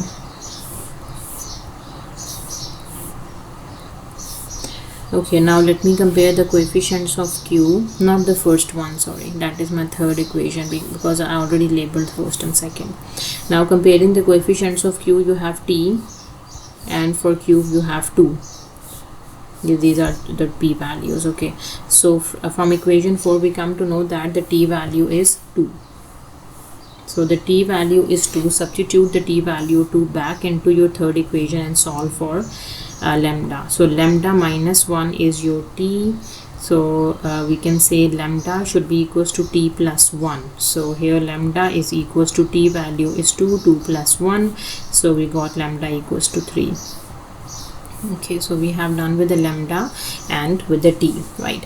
Now we can say the position vector of G is position vector of G, which is OG. It can be T times P plus Q or 2Q minus P plus lambda P. It can be T times P plus Q t is 2 times of p plus q, which is equals to 2p plus 2q, or we can also substitute into the second one, 2q minus p plus lambda times p, which is 2q minus p, lambda value is 3, plus 3p, which is 2q and plus 2p. So you can see you will get 2q here. You distribute the 2 inside the bracket. 2p plus 2q, 2p plus 2q. In both answers you will get the same. So from here we come to know that the position vector of G is 2p plus 2q in terms of p and q in its simplest form. Let me repeat all the steps once more. So basically you need to figure out the position vector of OG when the line OB and the line DC extended to meet at point G. So basically we need to solve for the parametric equation of line OB, parametric equation of line DC, and then we need to figure out their point of intersection, right? Okay, so for OB the parametric equations are basically R equals to any point on line. So in OB the point on the line is O, which is 0, plus some scalar times the direction vector OB we solved, which is p plus q, right? Then the parametric equation of line DC, it can be any point on the line. We can take the point D, so its position vector for the point D is OD plus some scalar times the direction vector DC. If you're taking OC, then its direction vector is CD, right? OD, then this would be the direction vector DC. If you're taking OC, then its direction is CD. That is why I'll just choose OD. So I already solved OD. O to D follows the path OC, which is 2q, we solved in part A, and DC is opposite, so minus p. Okay, so after finding the parametric equations of lines, so these two lines meet at the point G, we need to figure out their point of intersection, put them equal, comparing the coefficients of P and Q to get the values of the scalars, the constants T and lambda. Once you get the constants, you can substitute the values into your OB equation or DC equation. You will get the same position vector of OG. I hope this is clear now. The diagram shows points A, B, C and D on horizontal ground. A, B, C, D. These points are on the horizontal ground, right? Part A, calculate the area of the triangle ABC. A, B, C. We need to figure out the area for this triangle. So we know that area of triangle ABC, which is equals to half AB sine C. Okay, so what is AB? AB are basically the two sides AB, AC and the angle between them, right? Okay, so here we can say area of triangle ABC is half the two sides and the angle between them. The product of two sides are 600 meters and 450 meters. Okay, the product of two sides 600 meters multiply 450 meters multiply sine of the angle between the two sides, which is 57 degrees. Double check as well, this angle is 57 degrees. Just calculate, you will get the area. Your calculator must be in degree mode, right? Okay, so we can do 1/2 multiply by 600 multiply by 450 and multiply by sine of 57 degrees. This is 113,220.5. Okay, 113,220 113,220.5. So you can approximate this or keep it as it is. This is in area is in meter square. Yes, you can also approximate it up to 3 significant figures, 1, 2 and 3, then you have 0. So if we do the approximation, the area is equals to 113,000 meters square. This is up to 3 significant figures. This is the answer for area up to 3 significant figures, or the other answer is also correct. If you don't want to do the approximation, this is also correct.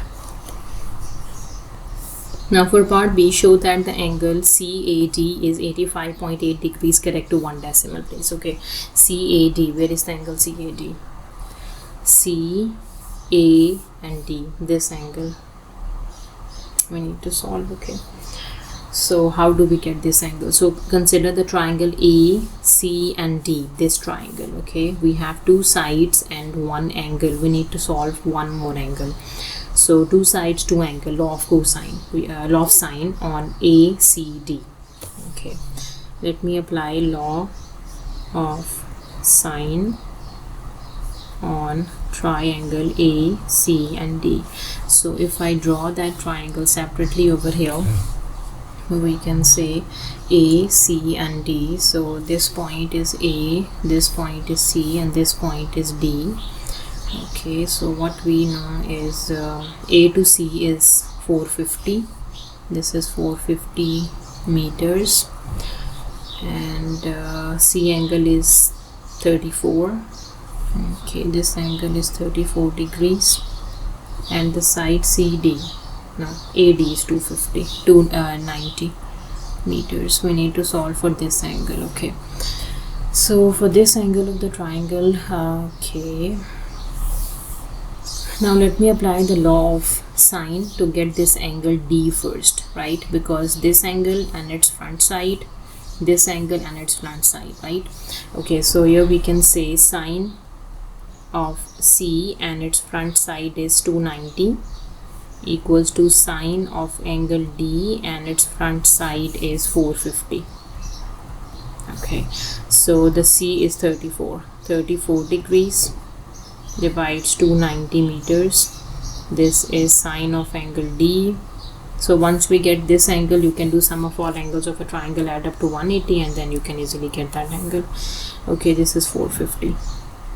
For law of sine, we do sine of this angle over its front side, sine of this angle over its front side. Okay, now let me solve for angle D. So, or we can say sine D. We can also switch this place to this place, right? Over 450. This is also equals to sine 34 over 290. Okay, to solve for sine of angle D, we can do sine 34 degrees divides 290 multiply by 450 and solve for angle D. We can do sine inverse. Angle D is sine inverse of 450 divides 290 multiply sine of 34 degrees. Okay, let me calculate this. Okay, sine inverse, it should be in degree mode, right? So 450, sorry, it's 50 divides 290 and then multiply by sine of 34 degrees. 60.19 we can write it to 60.2. 60.2 degrees is the angle D. Okay, once you got angle D, sum of all this is 60.2 degrees. Sum of all angles of a triangle add up to 180, right? You can easily get the angle A. Sum of all angles of a triangle adds up to 180 degrees. So angle A is unknown, angle D or angle C. Okay, angle A plus angle D we solve with is 60.2, angle C is 34 degrees, their sum is equals to 180 degree. To get angle A, we can say from 180 degree you have to take away 34 degrees and take away 60.2 degrees. Okay, let me solve this. In this angle, when you add 34, okay, and from 180 you have to subtract your answer, which is 85.806. yeah, up to one decimal place this is 85.8. Angle A is 85.8 up to one decimal place. This is a simplified answer for angle A. This is up to 1 decimal place in terms of degrees.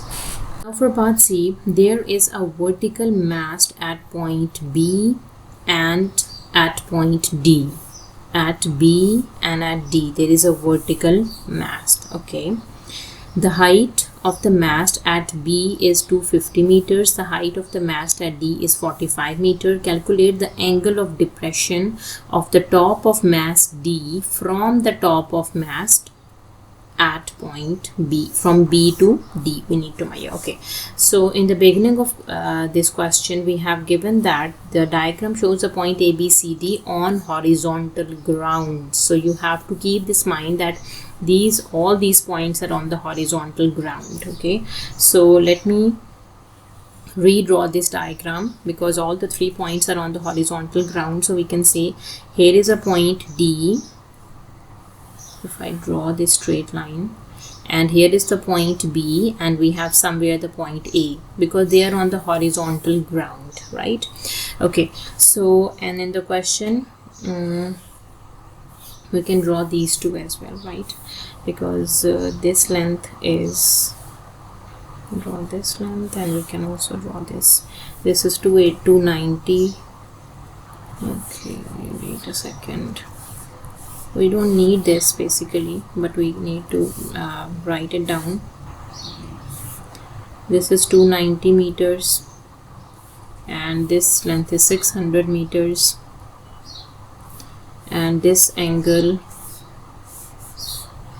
right?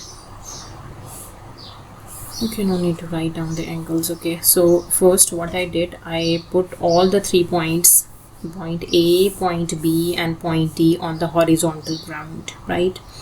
Okay, so I'm placing all of 3 on the horizontal ground, A, D and then B on the horizontal ground, and I draw these 2 lines. Okay, now from D there is a vertical mast. Okay, from B, and its length is 250 meters. Okay, and from D there is a vertical mast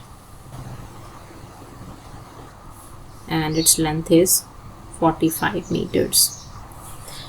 Okay, if I join these lines,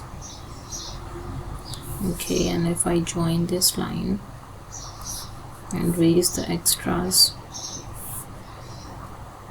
yeah, now this is going to be the top. This is top of B and this point is top of D. Now we need to figure out the angle of depression from the top of B to the top of. So if I draw this straight line, this angle theta, this is angle of depression from the top of B to the top of D. Okay, so for angle of depression, its formula is standard. Angle of depression is angle of depression is always equals to tangent theta is height difference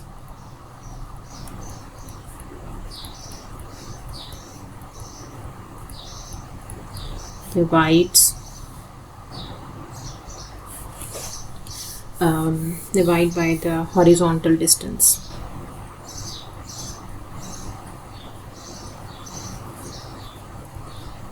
Horizontal distance is basically the distance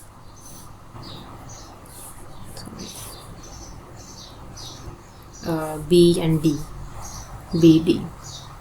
Okay, so we need to figure out the horizontal distance and we need to figure out the difference between the height. Okay, so this is the standard formula. You have to use this formula whenever the question is about the angle of depression. This is not for angle of elevation, but this valid for angle of depression. Angle of depression is always equals to tangent theta, which is difference between the two heights and the horizontal distance. between those 2 points, right? Why I put the points A, B, C on the horizontal ground? Because it is given in the question that the point A, B and D, these are on the horizontal ground, C as well. So I draw the vertical mass from B, I draw the vertical mass from D as well, and you will get the top of B, you will get the top of D. This is your angle of depression, right? So first thing, we need to figure out the difference between the heights. Okay, so the height difference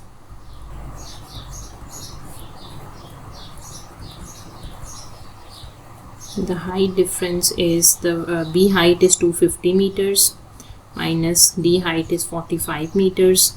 From 250, if we take away 45, 250 minus 45, that is 205 meters. This is a difference between the height, right? Now the second step is to figure out the horizontal distance. Horizontal distance BD. Okay. For this B to D, this is the horizontal distance. We need to measure the horizontal distance by using the triangle A, B and D. Okay, so if I draw this triangle separately over here, the triangle, this is a horizontal distance, A is over here, B and D, A, B and D, this distance we need to measure. Okay, AB is 600 meters, AD is 290 meters, this is 600 meters, this is 290 meters. We need to figure out what is the difference between them.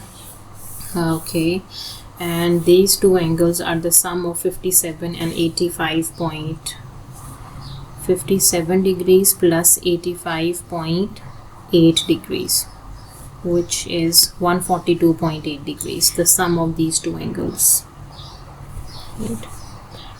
The sum of two angles are 142.8 degrees. Okay, now we have two sides and the angle between them. We need to figure out one missing side. So here we apply law of cosine.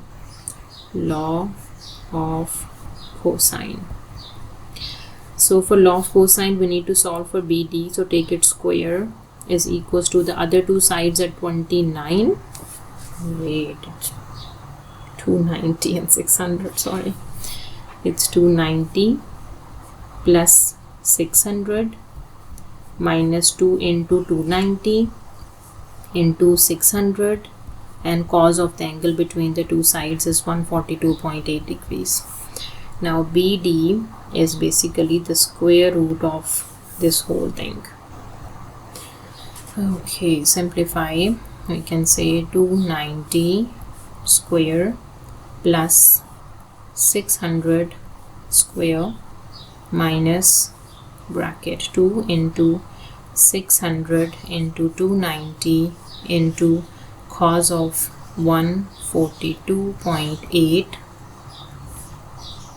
that is equals to this much, 721,292, the square root,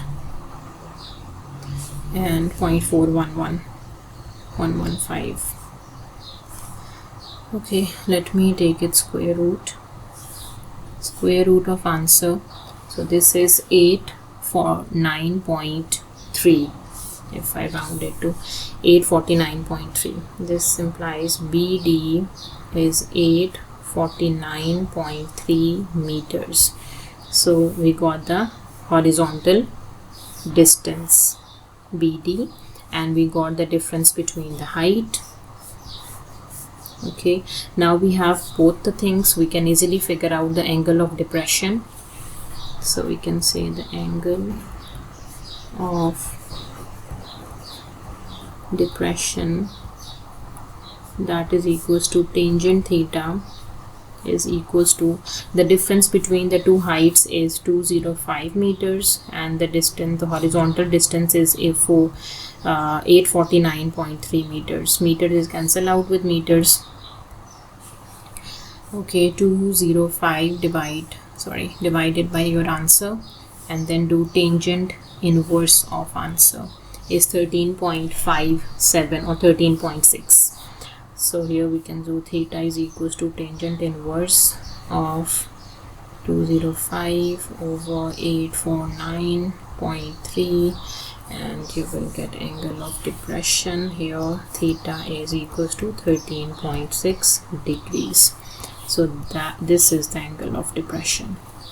For angle of depression, you need to basically learn this formula, that tangent theta is the difference between the two heights and the horizontal difference between the 2 points. What is a horizontal distance? Okay, so the difference between the two heights, 250 and 45, you got the difference between the two heights, and by using this triangle, okay, the same diagram, so you have to find the horizontal distance BD.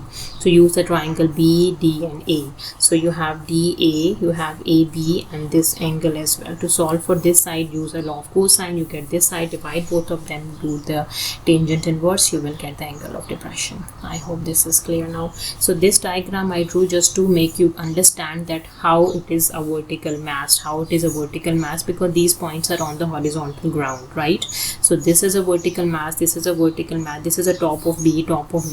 You need to figure out the difference between the difference in heights.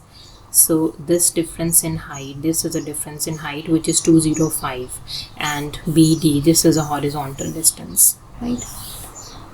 Number 21, the length of a cuboid is 2 cm. Correct to the nearest integer. One integer divided by 2. Every time you divide by 2, 1 by 2 is 0.5. Correct to the nearest means you have to find the upper and the lower bound, right? So length is basically 2 cm. So in 2 you have to add 0.5 and you have to subtract 0.5 to get upper and the lower bound. So the upper bound is 2.5 and the lower bound is, from 2.5 take away 1, 0.5 is 1.5 centimeter. This is the upper bound and this is the lower bound. Okay, now the length is going to be 1.5 is less than equals to, the length is less than equals to 2.5. okay, the width of a cuboid is 4 cm. Correct to the nearest integer. Again, correct to the nearest integer means one integer. Every time divide by 2. 1 by 2 is 0.5. so add and subtract 0.5 into the width to get the upper and the lower bound for the width, right? Okay, now for the width is 4 cm. In 4 cm you add 0.5 and you subtract 0.5. When we add 0.5 it is 4.5, and when we subtract 0.5 is 3.5. so this 4.5 is my upper bound and this 3.5 is my lower bound. So the equation we can make for the width is between 3.5 is the lower bound less than equals to the width is less than equals to the upper bound is 4.5. okay, now the volume of a cuboid is 123.8 centimeter cube. Correct to one decimal place. One decimal place is 0.1. This is one decimal place. 0.1 you have to divide by 2. Whenever correct to the nearest, you have to divide that number by 2, and this is equals to 0.05. 0.1 by 2, 0.1 divided by 2 is 0.05. Again, find the upper and the lower bound for the volume of a cuboid.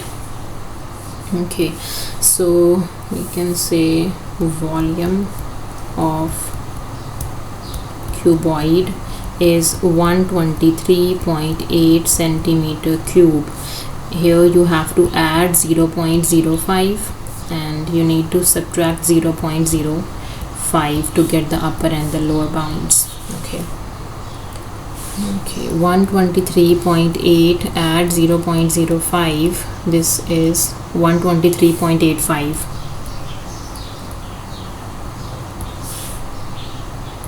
and when I subtract 123.75, again this is the upper bound and this is the lower bound. Let me make this equation for the volume. So the volume is between 123.75 is less than equals to the volume of a cuboid is less than equals to 123.85. Now we have all the three quantities, upper and the lower bounds. The question is find the lower bound of the height of the cuboid. Okay, so first we must know the volume of, what is the formula for the volume of cuboid? Volume of cuboid is equals to length into width into height. Okay, now the question is to solve for the height. So volume divides length into width. This is my height, but we need to find the lower bound of height. Height, lower bound, this means the volume lower bound divides length into width, this upper bound. So keep this in mind in whenever we are dealing with the upper and the lower bound. In quotient case, means in the division case, if it's lower, numerator should be lower, denominator should be upper. If it is upper, numerator should be upper, denominator should be lower. And in the product, when we are dealing with the upper bounds, means both should be in uppers. And in addition, you are dealing with the upper bound, both should be upper bounds, right? In the product, in addition, it stays the same.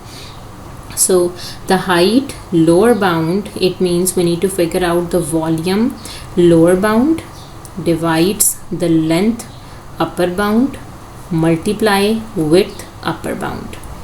Okay, so when you're doing upper bounds of product, means both upper bounds, lower bound of product, both lower bounds, upper bound of addition, both upper bounds, lower bound of addition, both lower bounds.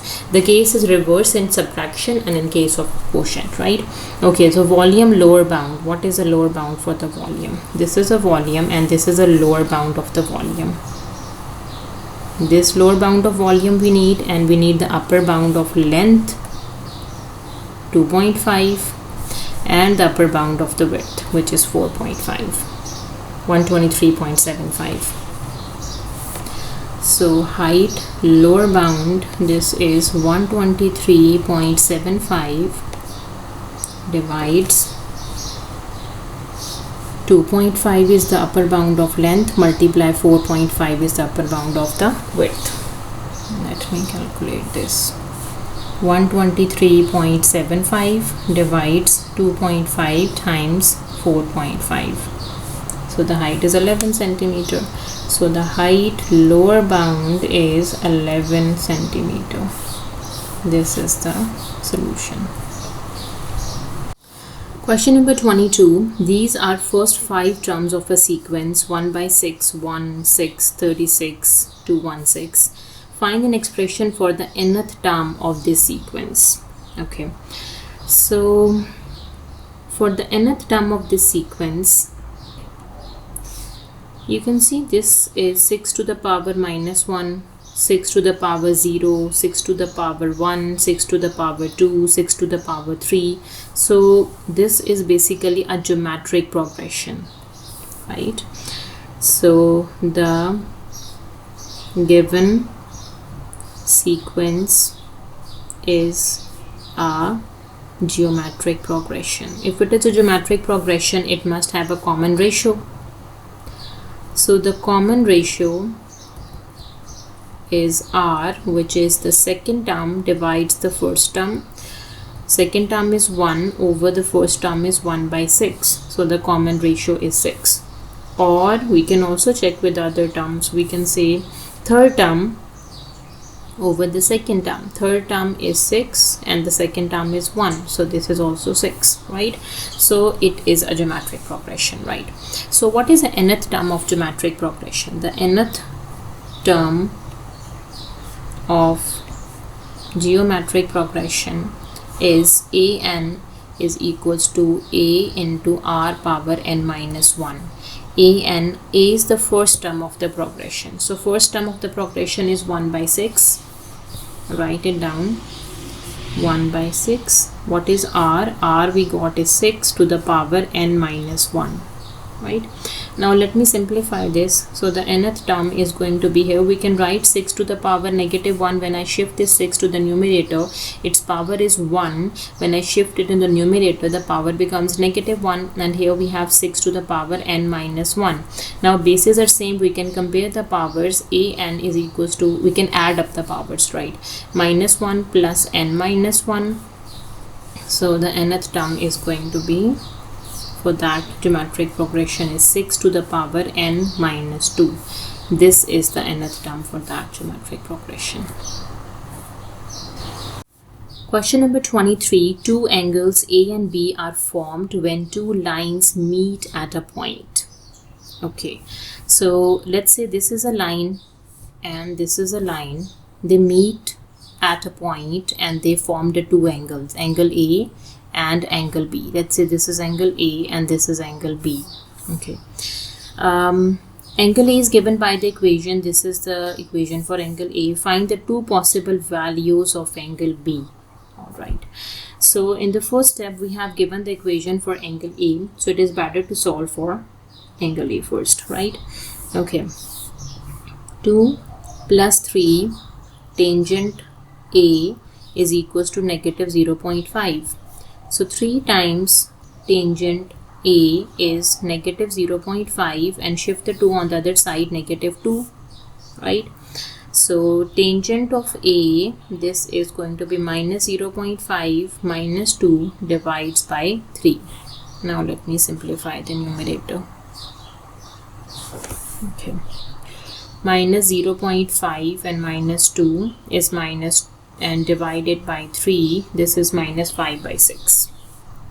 -5 over 6. This is your tangent A. Now let me solve for angle A. So for A, we have the equation tangent of A is equals to -5 by 6. Tangent theta is negative in which quadrant? Let me check draw the coordinate system and figure out in which quadrant tangent is negative. In first quadrant, all trigonometric ratios are positive, sine positive, tangent positive, cos positive. So tangent is negative in the second quadrant and in the fourth quadrant, right? So in the second quadrant, we use the operation 180 minus the base angle, and here we do 360 minus the base angle. Okay, now let me solve for the base angle first, right? So the base angle is, so we solve base angle always with a positive value. A should be equals to tangent inverse of +5 by 6, right? This negative sign we use only to check that this trigonometric ratio is negative in which quadrants, right? Now the base angle should be A is equals to tangent inverse of 5 by 6 is, let me solve, tangent inverse of 5 over 6, 39.8 degrees. 39.8 degrees. This is your base angle, right? Okay, now tangent is negative. We can say tangent is negative in second and fourth quadrant. So we have two values for this angle A, this equation, right? Alright. Now for the second quadrant, we can say the angle A is equals to 180 degree minus the base angle, which is 39.8 degrees. For the fourth quadrant, angle A is 360. 180 minus the base angle, this is your base angle, right? 360 minus the base angle, 39.8. okay, sorry, 360 minus this base angle, 39.8. okay, let me figure out. 180 minus 39.8 is 140.2, and the other one is 360 minus 39.8, 320.2. These are the two possible values of angle A, but we need to figure out the 2 possible values of angle B, right? Now for angle B, we have to use the concept that when 2 lines meet at a point, their angle sum should be equals to 180 degree, right? Okay, so we can say when 2 lines meet at a point, sum of their angles should be equals to 180. So the angle sum, angle A and angle B, their sum should be equals to 180 degree. To solve for angle B, we can do from 180 degree take away angle A. We have 2 values for angle A, right? Okay, so here we can say B is equals to 180 degree minus angle A is 140.2. We can put 140.2 degrees. Okay, now we can do 180 minus 142.2. This angle is 39.8 degrees. So the value of B is 39.8 degrees.